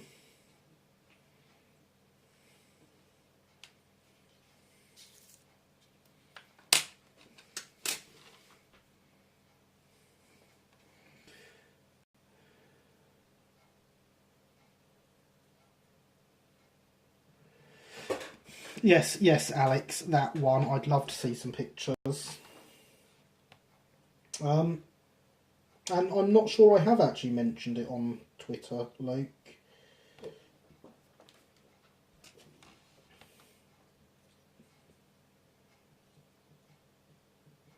That dot has once again not stuck down.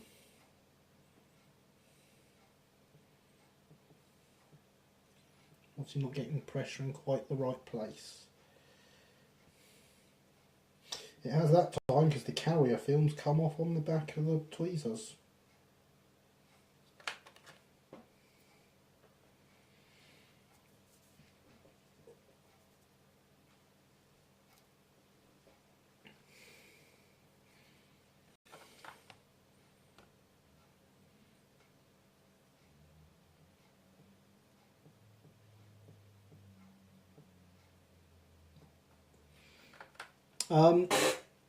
I'll leave it up to Linny to answer that question, Harry, as I'm not sure it's a generally open to everyone thing.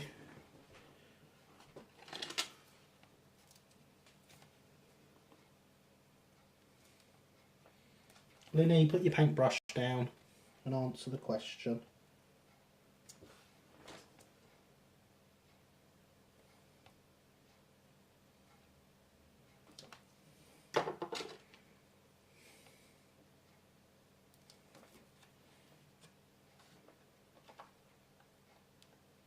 By number 6.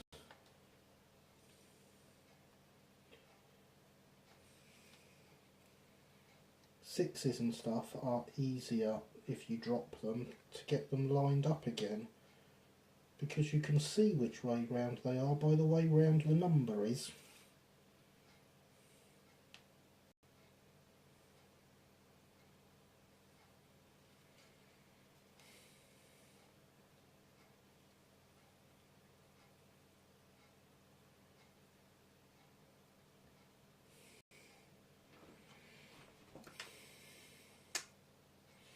Should be able to get a dot in there as well. Whether I'll get the 1 in or not is another matter.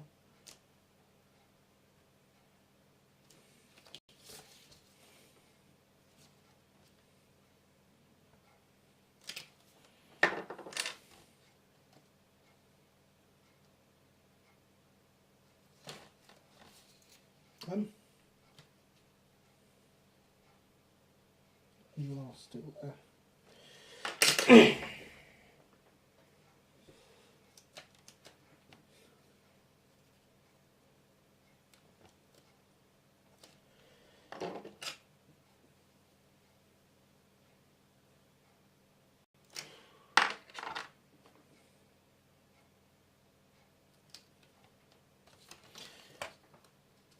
You know, I didn't have this much trouble getting the dots and stuff off the paper last time.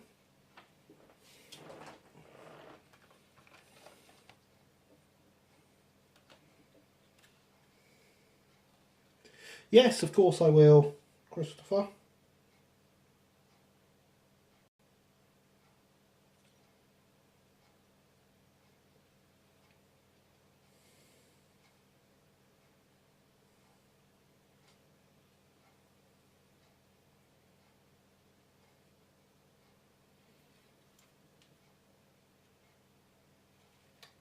No, if I've worked that out properly, that dot is going to stick to the brake van, not the back of the tweezers. Awesome. Just where I wanted it. Come back, brake van.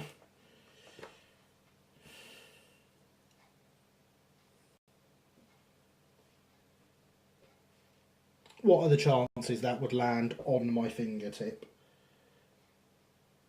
I was just about to go and cut another one out.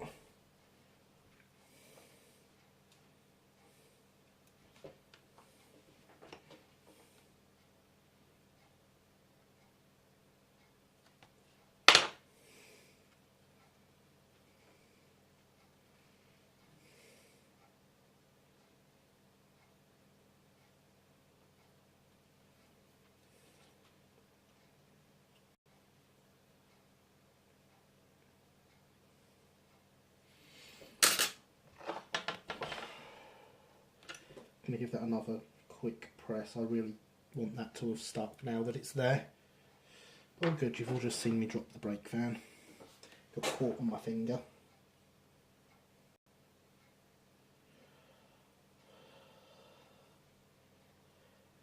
Right, we'll wipe that dot off on there and get another one.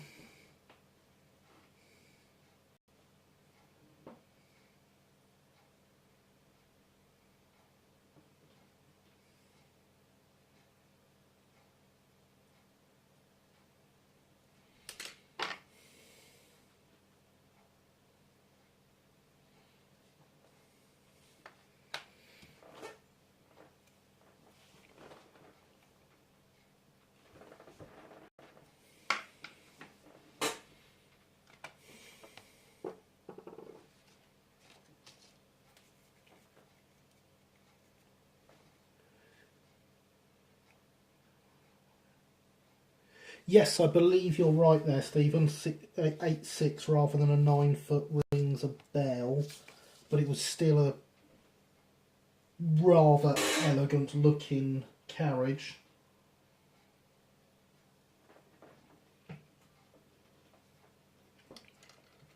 I do have the diagram number that I'm after, but it's saved on my phone, which is currently acting as the camera.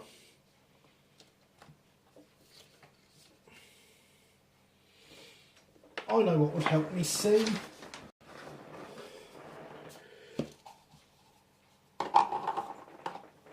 The top secret thing that we don't show people usually would help me see. Oh wow. The whale's just gone into high definition.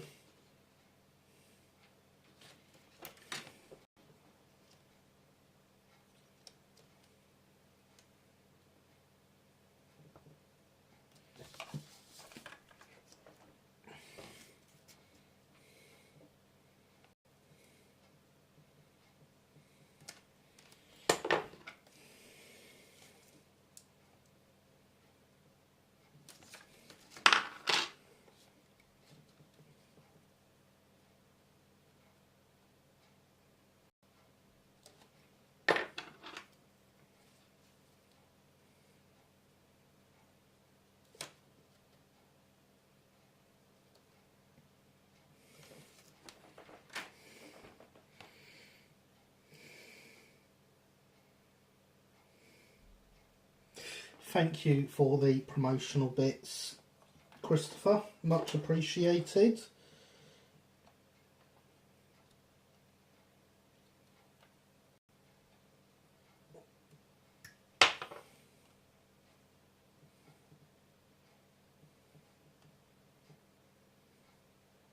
I forgot how clear the world looked when I wear my glasses.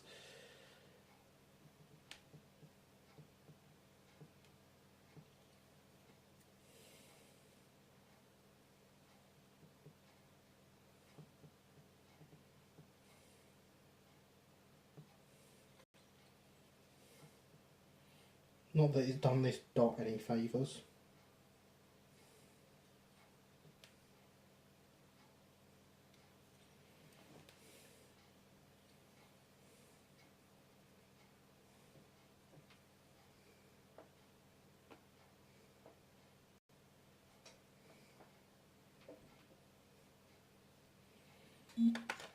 No, that one's no good.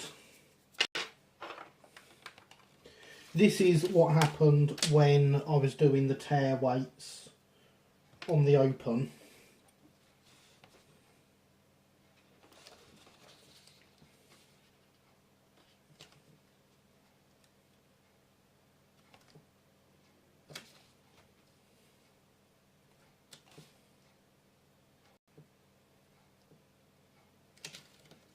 And it's just purely a case of, because these are so small and awkward,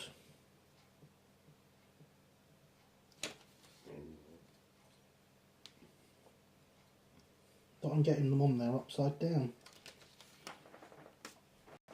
And I'd rather stick to my tweezers.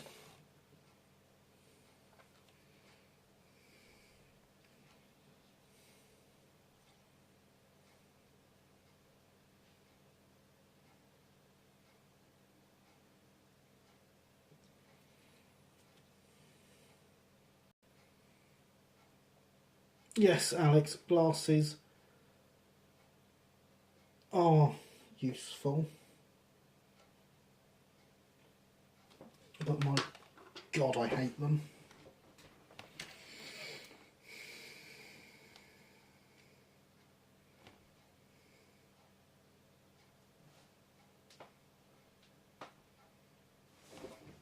Oh, very nice, Stephen, very nice. Yes, those diners are amazing looking vehicles. I cannot wait to have one in my collection.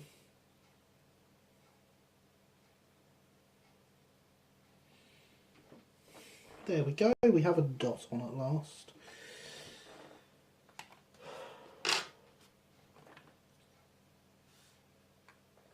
Now we just need a 7 and we're all done. And then we can say, thank you Brake Van, you've been a great project, but it's time to move on properly.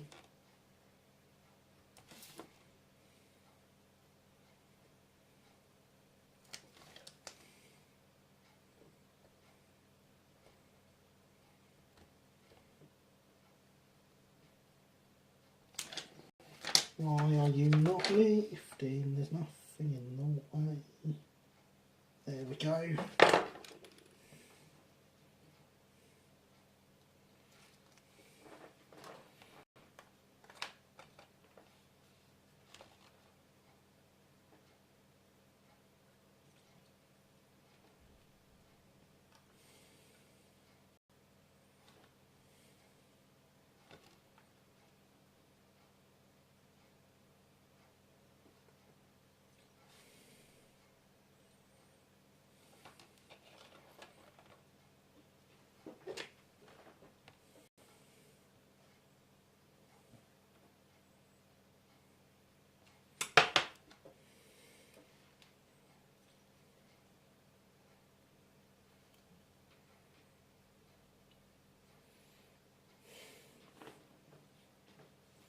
This 7 just doesn't like me.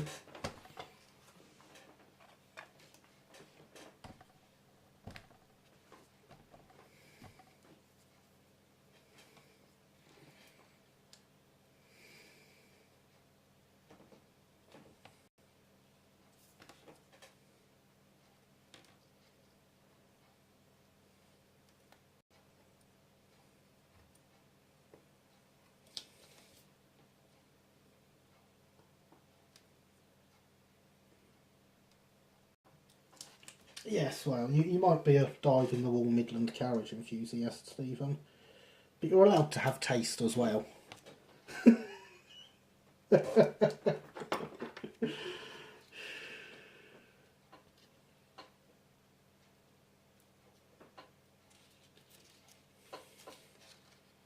Oh good, I've accidentally gone all the way through the sheet.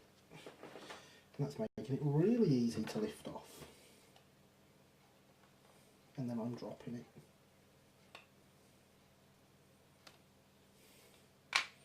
And it's falling out the window and off the workbench. Nope, it did stay in, it just stayed where I couldn't see it.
Okay, Stephen.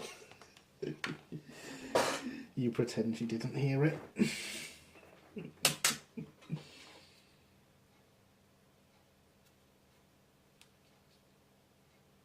Well, that one's not come out as well as the other side, so I know which one will be facing away from the front most of the time. But there we have it. You've been a great project, Mr. Brakevan. You can sit there now and have your glazing done next week once all the super glue has definitely completely gone off.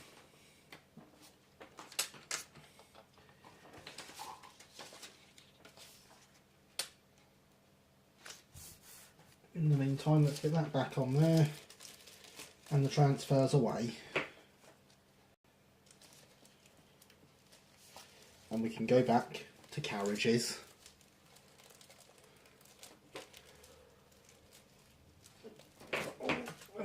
And hit the microphone again. We're doing well there. Don't need to see in HD anymore. Go back to standard definition.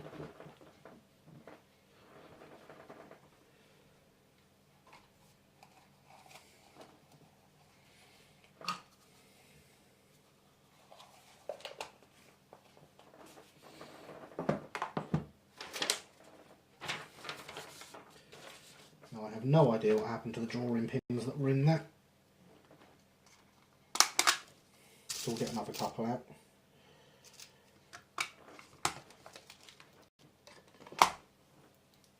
Actually bought those drawing pins for the sake of doing this, for the sake of this pin board on this workbench when I was setting it up for doing YouTube, so I'm not going to miss a couple. Thank you, Harry, much appreciated. And yes, Alex, nearly complete, isn't it wonderful? It is 11 o'clock. We're going to have a quick drink and then get on with this chassis.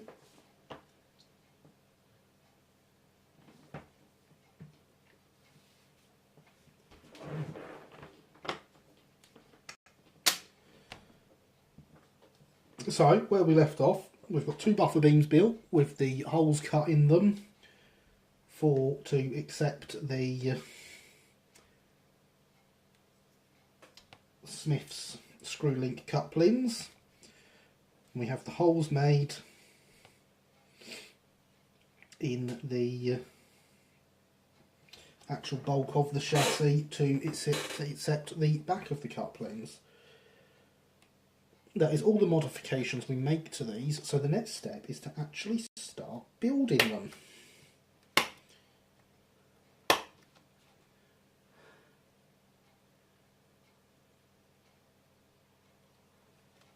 The instructions say to start with the axle boxes. There's probably a reason for that, so we're going to do that. And the first step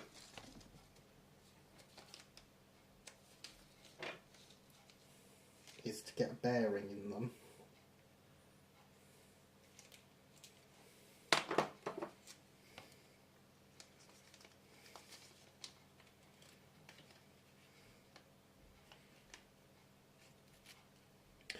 Linny has a website, Harry.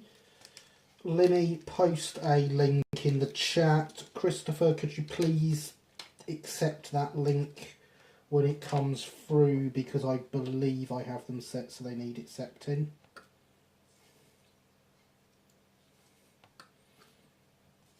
So it's a 4-wheel carriage, so we need shock horror 4 bearings.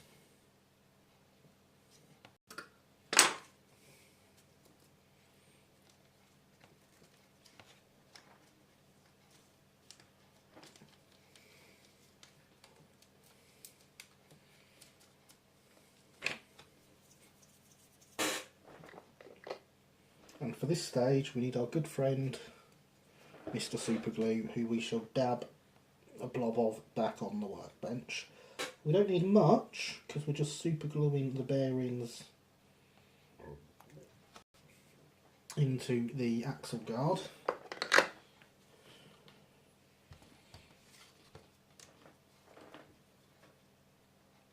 We will use a pin for this,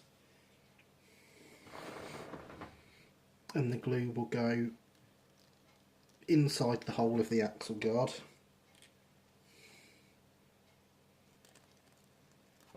I will do that on all 4.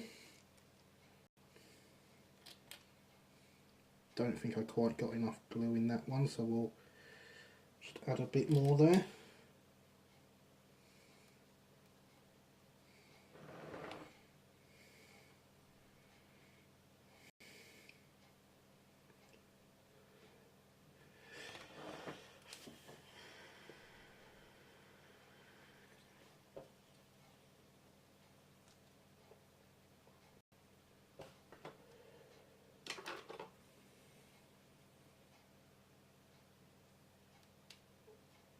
You may think that first one looked easy for me, but it wasn't.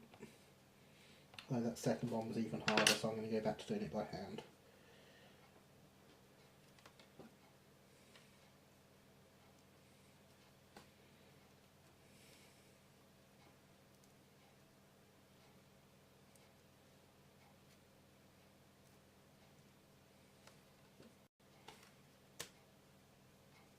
So, axle boxes are in.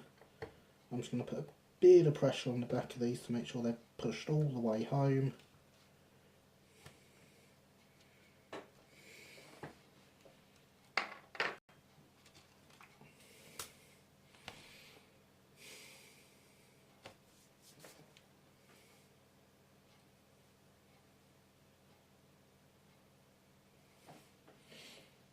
So the next step on these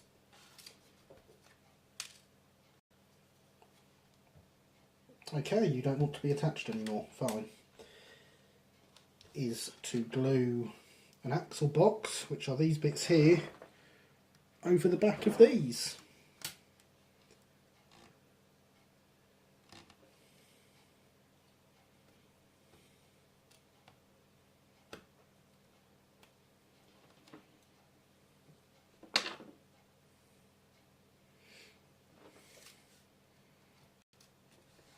Now, of course, being MDF, we can go back to our PVA now.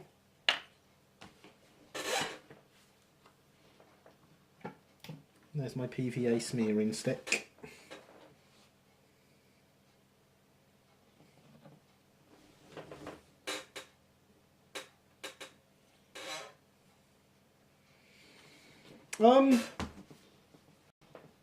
It's not popped up on my screen with your initial posting asking for it to be accepted, Linny. I don't know why. Perhaps YouTube is being funny about links.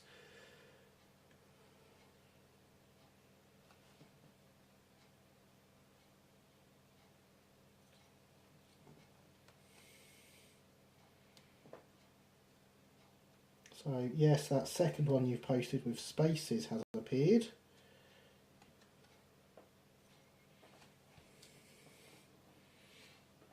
But for some reason the first one hasn't even appeared to be approved.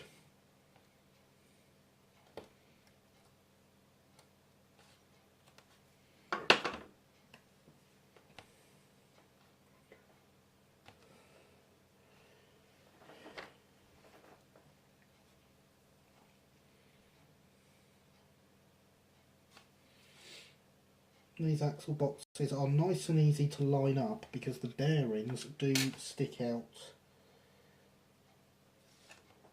from the back of the axle guards.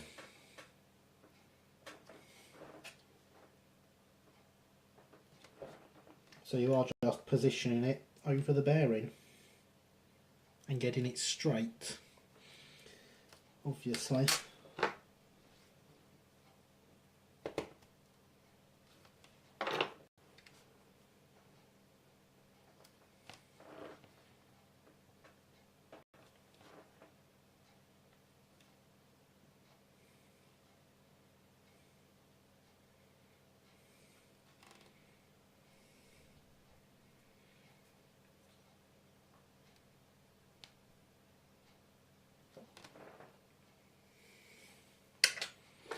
Having seen the terrific work Linny has done with 3D CAD on Brighton chassis with their axle boxes, I cannot wait to see a test print of that and to eventually have one in my hands to play with. PG stream, everyone. I'm talking about carriages.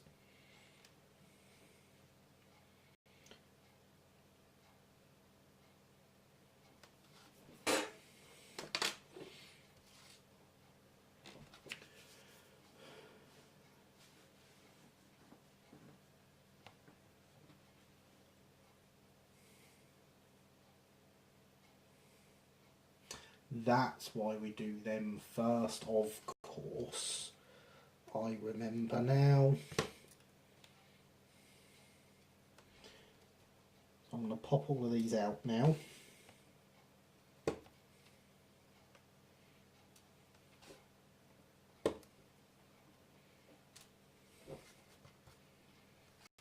Turn this back over because I prefer looking at it this way. Now, it is important here, when building these, to make sure you do the chassis in the right order. I will show you why. So, these ones here are the bottom of the chassis, and this one here is the top. So you can see the holes for the wheels are bigger on these two than they are on this one. So if you get them in the wrong order, your wheels aren't going to go through properly.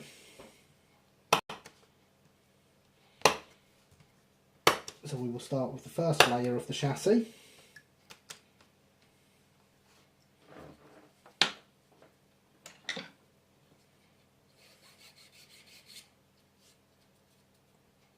Quick brush with a file, just cleans up the edges where it's been cut to remove it from the sprue.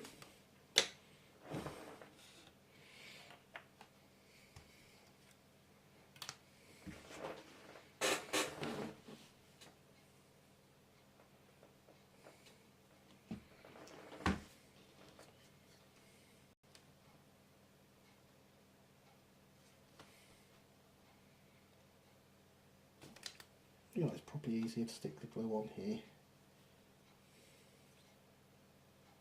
when using something this big.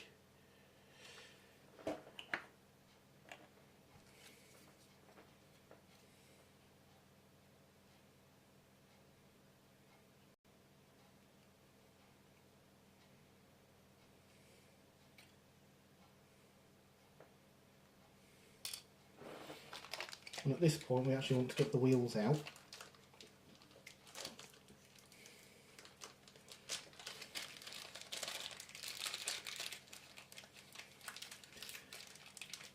These are 14mm Maunsell wheel sets, I think. No, they are not. How they've ended up in the box with these, I don't know then. These ones are Maunsells, so I will use these.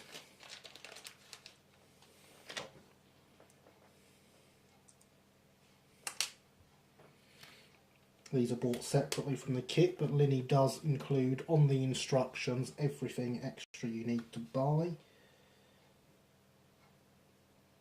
And it does not cost much.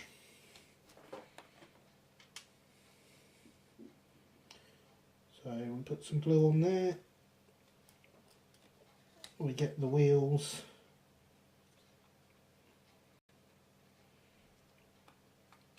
In their bearings.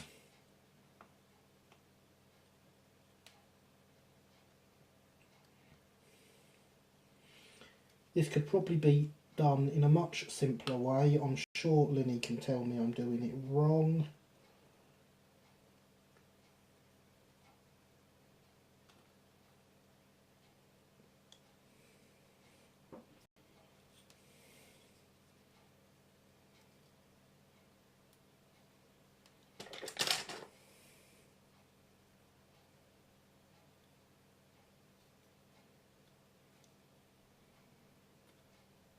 Linny's probably watching this going, no, don't do that. Yes, Mansell, not Maunsell. Shush.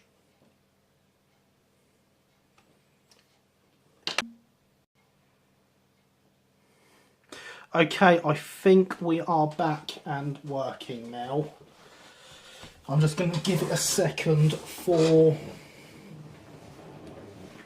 the TV to come back on and say so. Well, hey, we're back. God knows what happened there. But we are back. Although apparently down to one viewer now, according to that.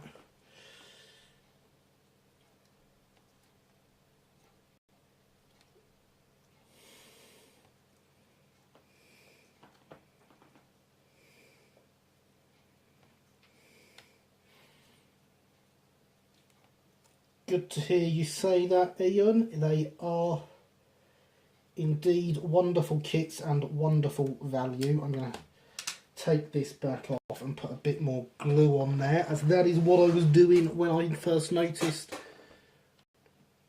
the stream had gone.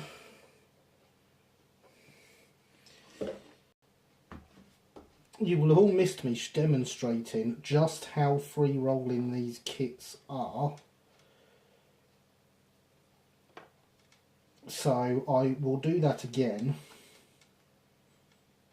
once I've got this second layer on the chassis. Oh, I did it unintentionally there, but I'll do it properly once I've got this second layer on the chassis. I cannot remember how I did this first time round. I remember finding some little trick that made it really easy though. It may have been this.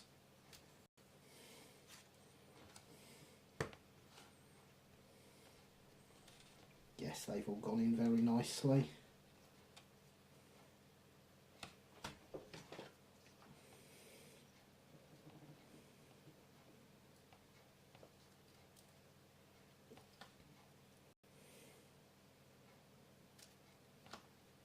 So there is a little bit of tightness there on some of them.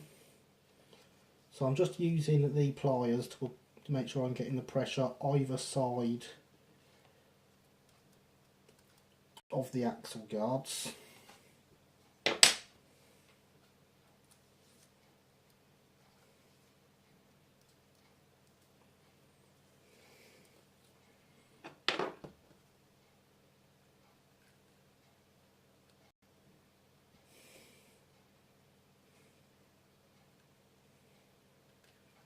I'm just going to get the glue out from in there.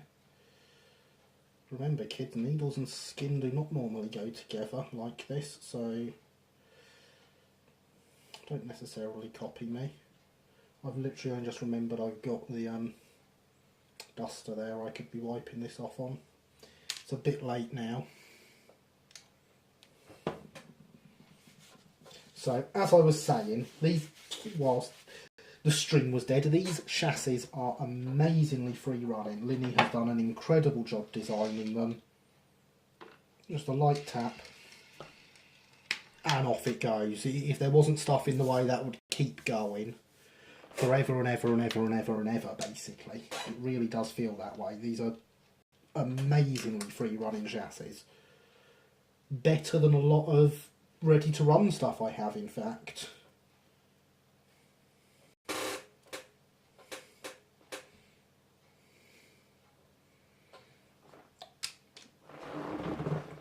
So I did do this earlier, but you again will have missed it because of the stream cutting. If I spin that, there was not much force behind that, but it just keeps on going. I'm glad it's lost focus midway through, that really helps. But it's still spinning, and it's finally stopped. That is how well they go. In fact, the lag has caught up in that time. I can see myself doing that test on the TV now, so that is always impressive. Look at all these potential customers you've got, Leah. You're going to have to make sure they get that laser cutter back up and running.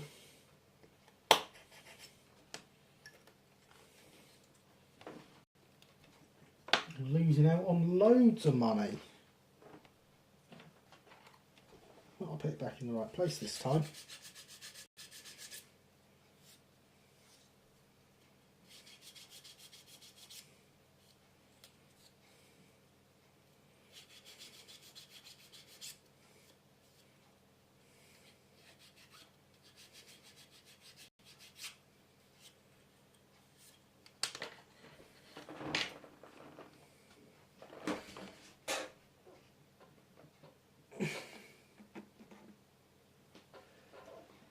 Smear this layer with glue now.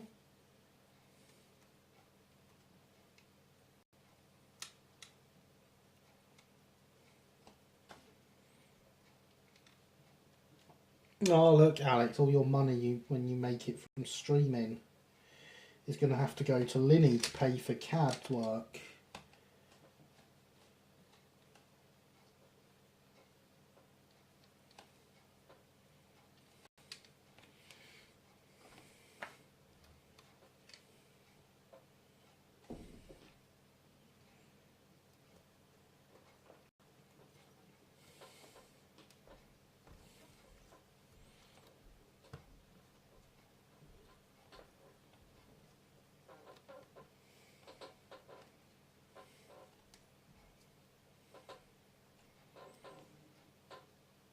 So there we have all 3 layers done.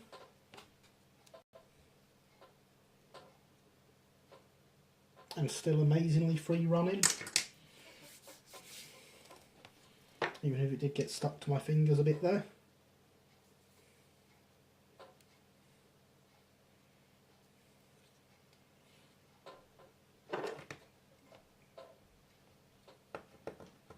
Just going to have to open this up a bit as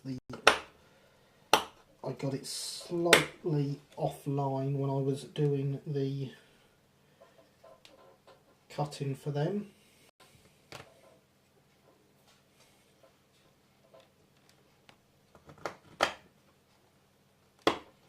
If I just cut them back, that's going to mean the couplings still sit happily in there.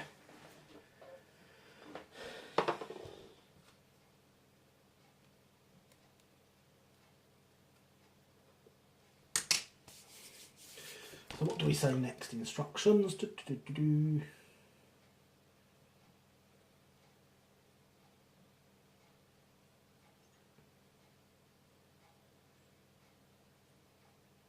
Ah, springs next. Okay. So again, these are amazingly easy because of how well designed this kit is.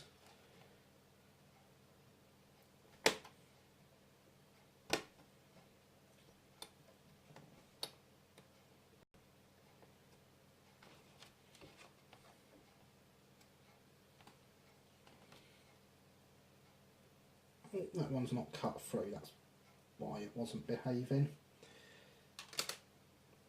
That has ripped slightly, but not enough for it to actually notice.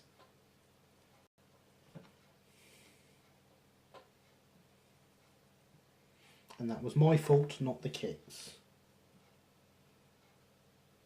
So we'll just dab some glue onto this.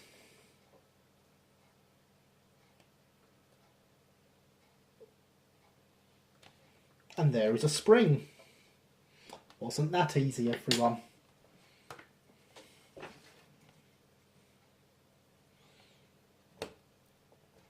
And this time we'll make sure we actually cut through these on both sides.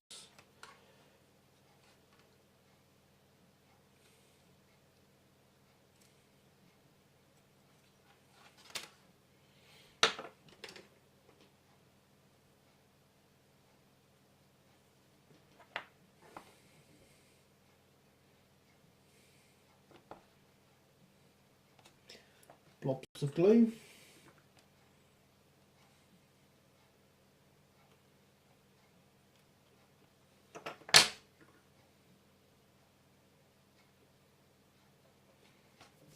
And on.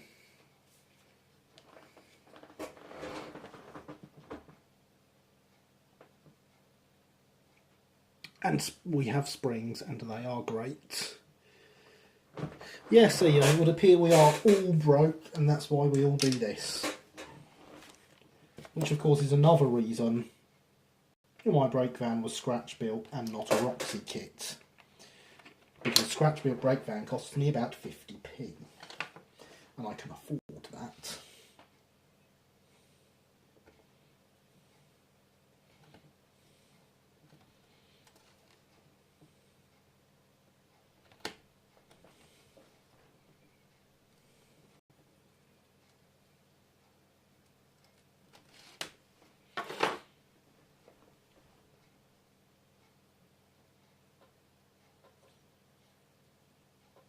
Along with the open wagon I did through the week from a Triang wagon that I just had lying around. So that cost me nothing.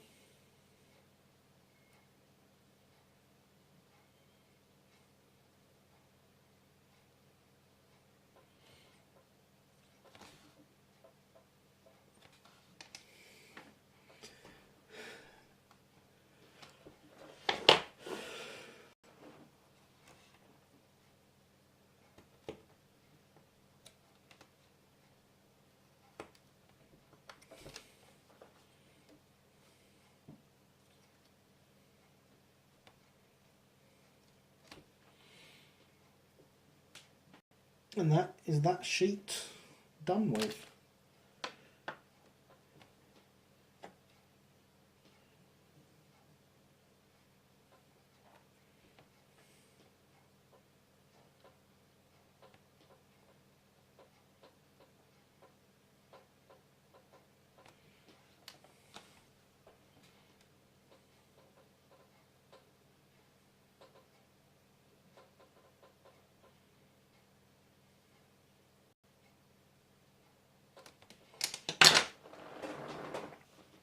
And there is the springs on side 2.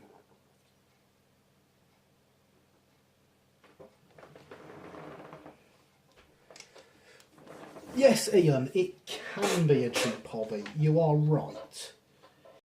It is difficult to make it a cheap hobby at times, but it certainly can be.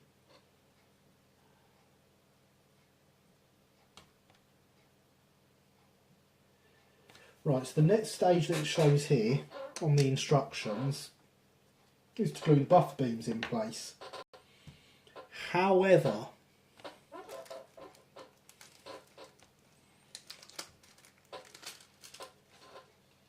if we take our buffers again and poke them through here,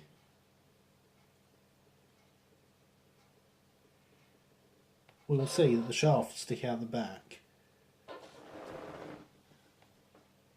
So before I do that, I want to make sure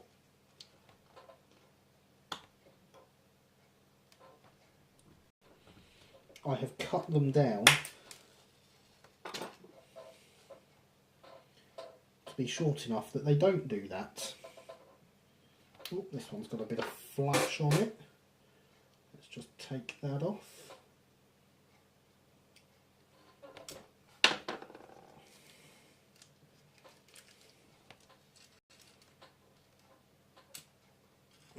I only have one more set of buffers. I should have 2 more sets of buffers.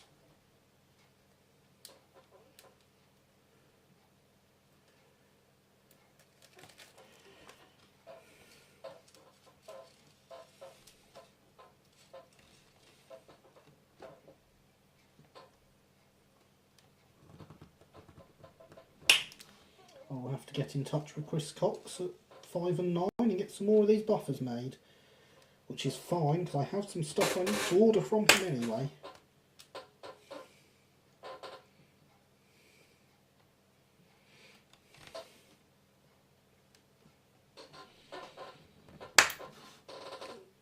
So now I've cut down those buffers and I know they're going to fit on here. So now we can continue with the build.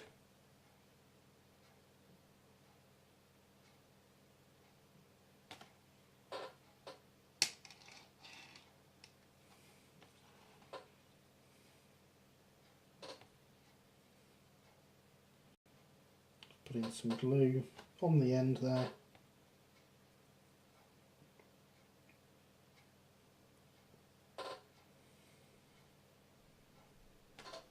And getting the buffer beam in place. And then we shall do the same with the other side.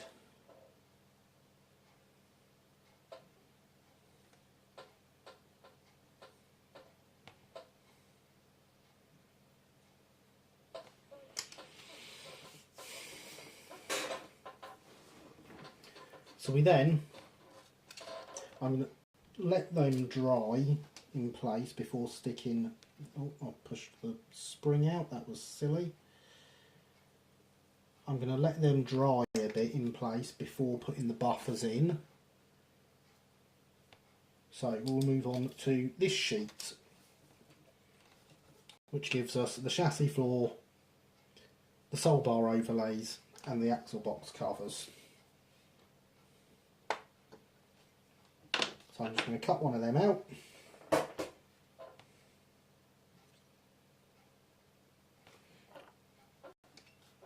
Put some glue on the back.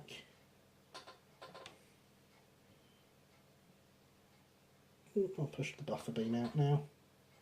See, this is my clumsy hands, not Linny's chassis fault.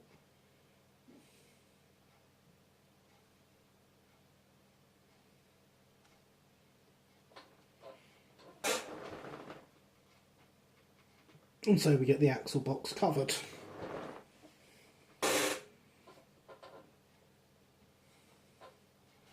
So I now need to do that for the other 3 axle boxes.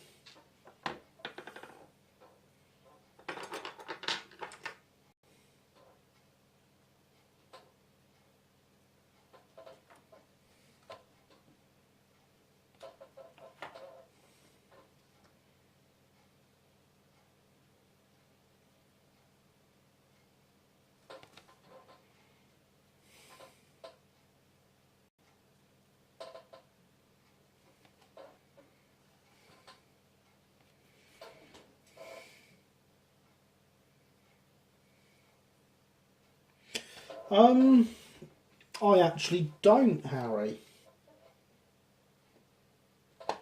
I know someone does do sprung Brighton buffers because I have used them to replace on some stock before.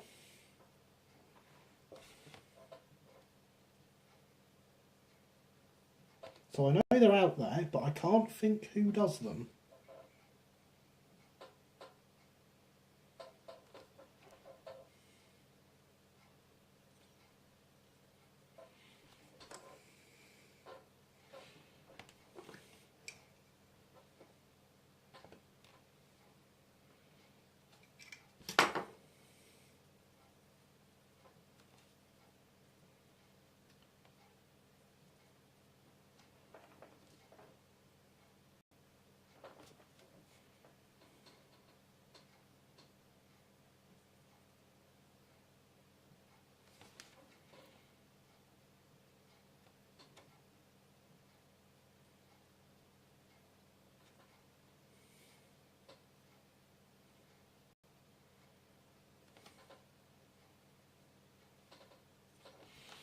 So that is the axle box covers on.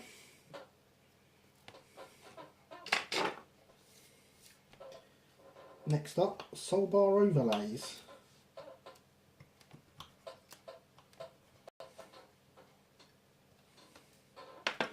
And actually, for these, I'm going to smother the sole bars of the chassis in the glue, which is slowly going off on my coffee stirrer. Oh, I've pushed that over. It's a good job this is PVA and it's nice and forgiving.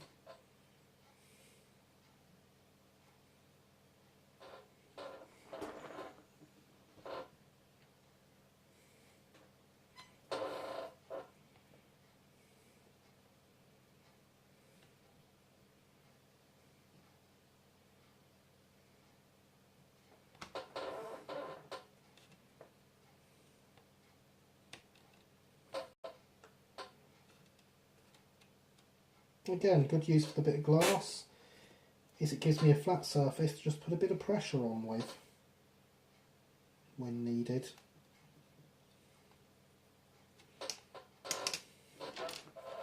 It's a very handy bit of glass. Not so handy when you've left your coffee stirrer covered in PVA on it and everything's going to stick to it though. But that's why we have dusters.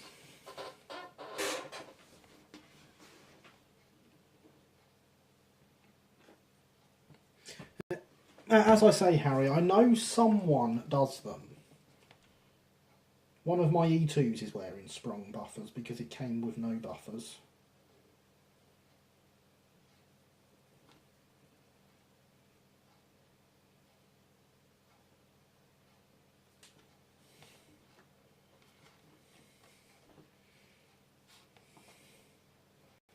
And at the time, having LBSC in the name was good enough for me. It was before I was even modelling the LBSC. Then why did you have an E2? He asks. God only knows. Terrible locos.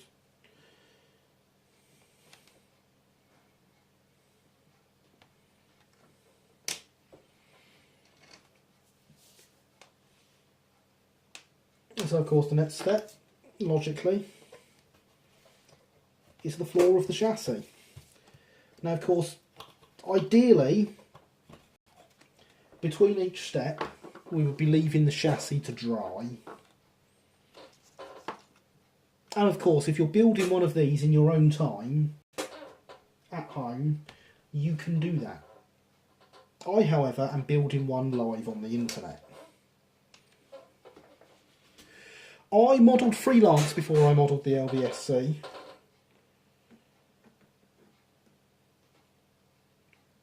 Set in the late 50s, in fact. I had a freelance railway company and I had plans to model my local station in a similar era. The glue's come off that.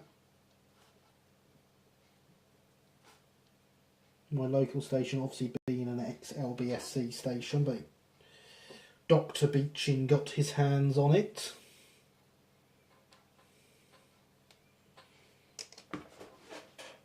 and that was going to be standards and demus mainly. Couple of terrier, no, only one terrier would have been on that layout. Thankfully I saw the light and now model pre-group in Brighton. That I did start on that layout. So I had baseboards done for it that were very expensive, and I had track down on it, I believe, in fact, even back then. That still exists and is now being done as an LBSC era layout, which will be available for exhibitions when it's done. So I'm going to put the floor on. I'm just going to put that upside down so I can press some pressure on it against the glass.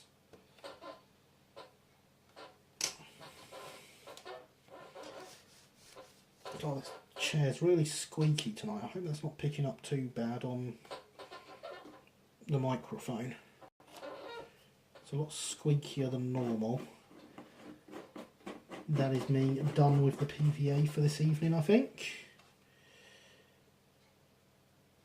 Now, when I did my last one of these, I actually fitted the couplings before doing the floor. But I also let the whole chassis dry before then, which I'm obviously not doing right now.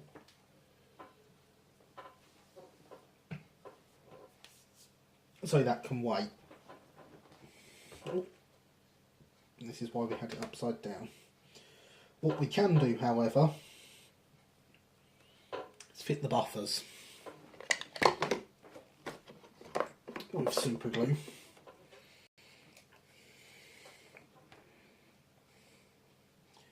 So again, blob of super glue on the bench.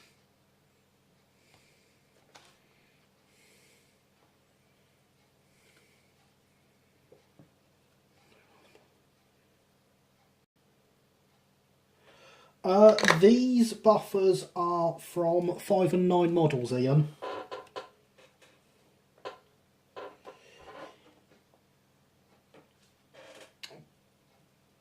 Oh, you mean the sprung buffers, don't you? Of course. Penny drops.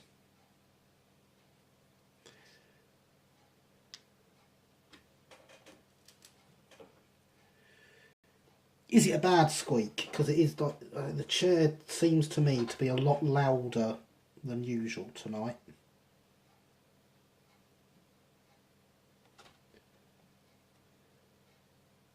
You might be right, Ian. They might have been markets. I'm not sure.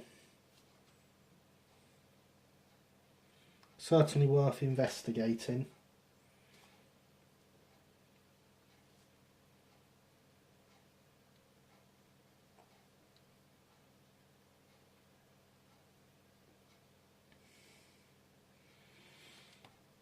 It's good to have someone that can do research here, because I certainly can't when I'm streaming.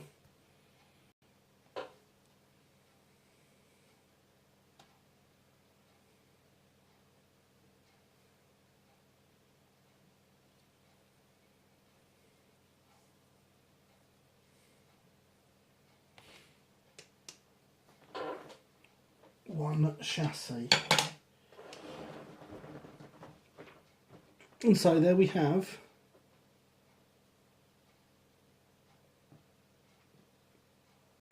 one chassis. I'm going to leave putting the couplings in it now, just because it's not dry and I don't want them pulling it apart.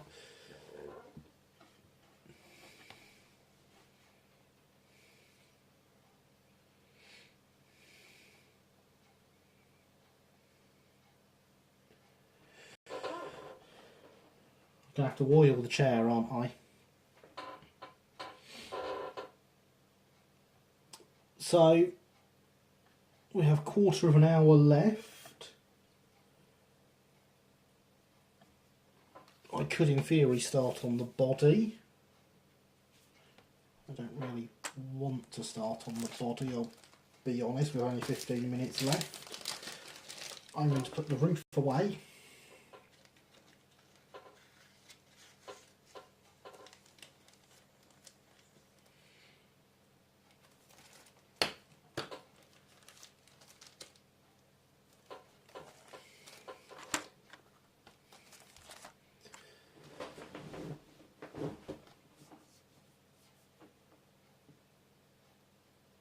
Thank you, Linny. Have you been timing how long I've been working on your chassis?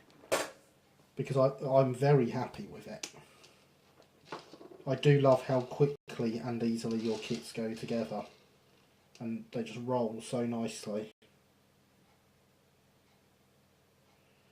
I do tend to find I do quite a bit of adjusting of the buffers to make sure they stay straight and level when they are drying.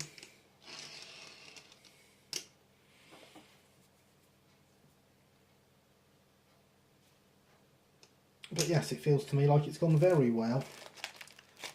Chuck all these parts that we're not going to need again back in my linen carriage box.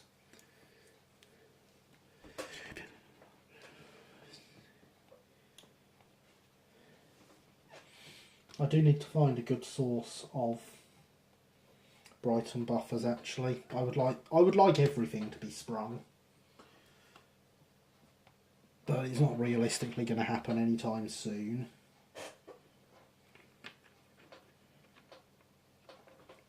So, let's just have another quick look at our brake van that has obviously been the primary model of the stream so far, and will of course end up on the layout that we will build on stream.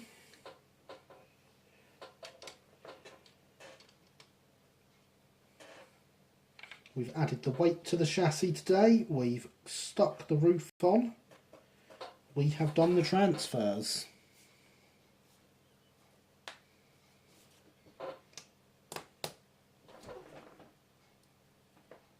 We have read Linny's comment about putting the chassis upside down whilst it's drying, although I think it's honestly a bit late for that.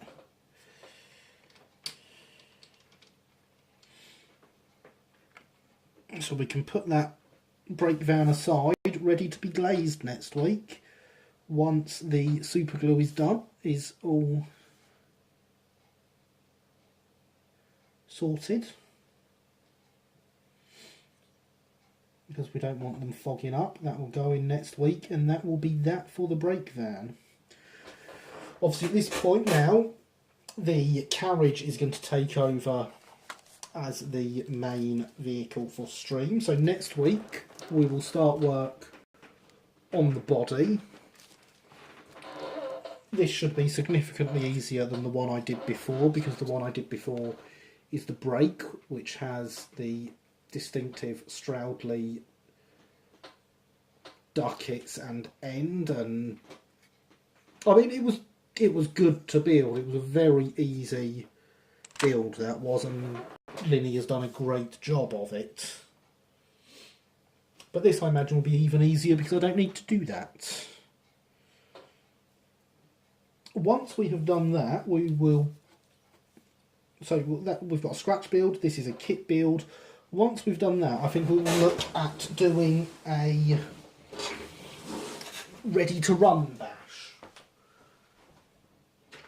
using the method I did through the week to build another A-class open, as I intend on having 2 of these on the layout for stream.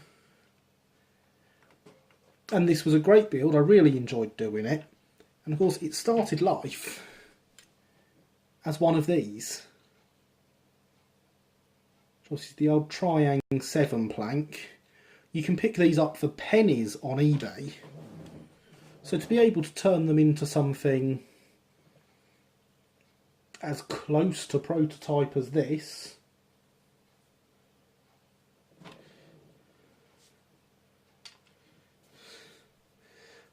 those 2 brake vans, yes, I'm very happy with both the brake vans.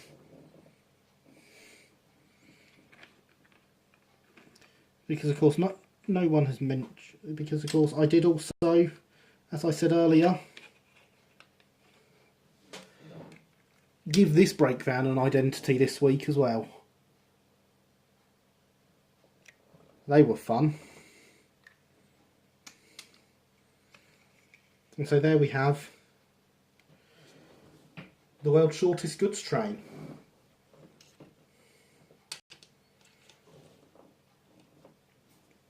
So it is, I make it about 5 to midnight now. So I think what we should do here is actually end the stream a few minutes early, because starting on anything else would be a bit pointless. So thank you for coming along, everyone. I have really appreciated it. It's been a great fun stream. I have really enjoyed talking with you all tonight and getting to work on these things. So yes, thank you and good night, and I look forward to seeing you all again.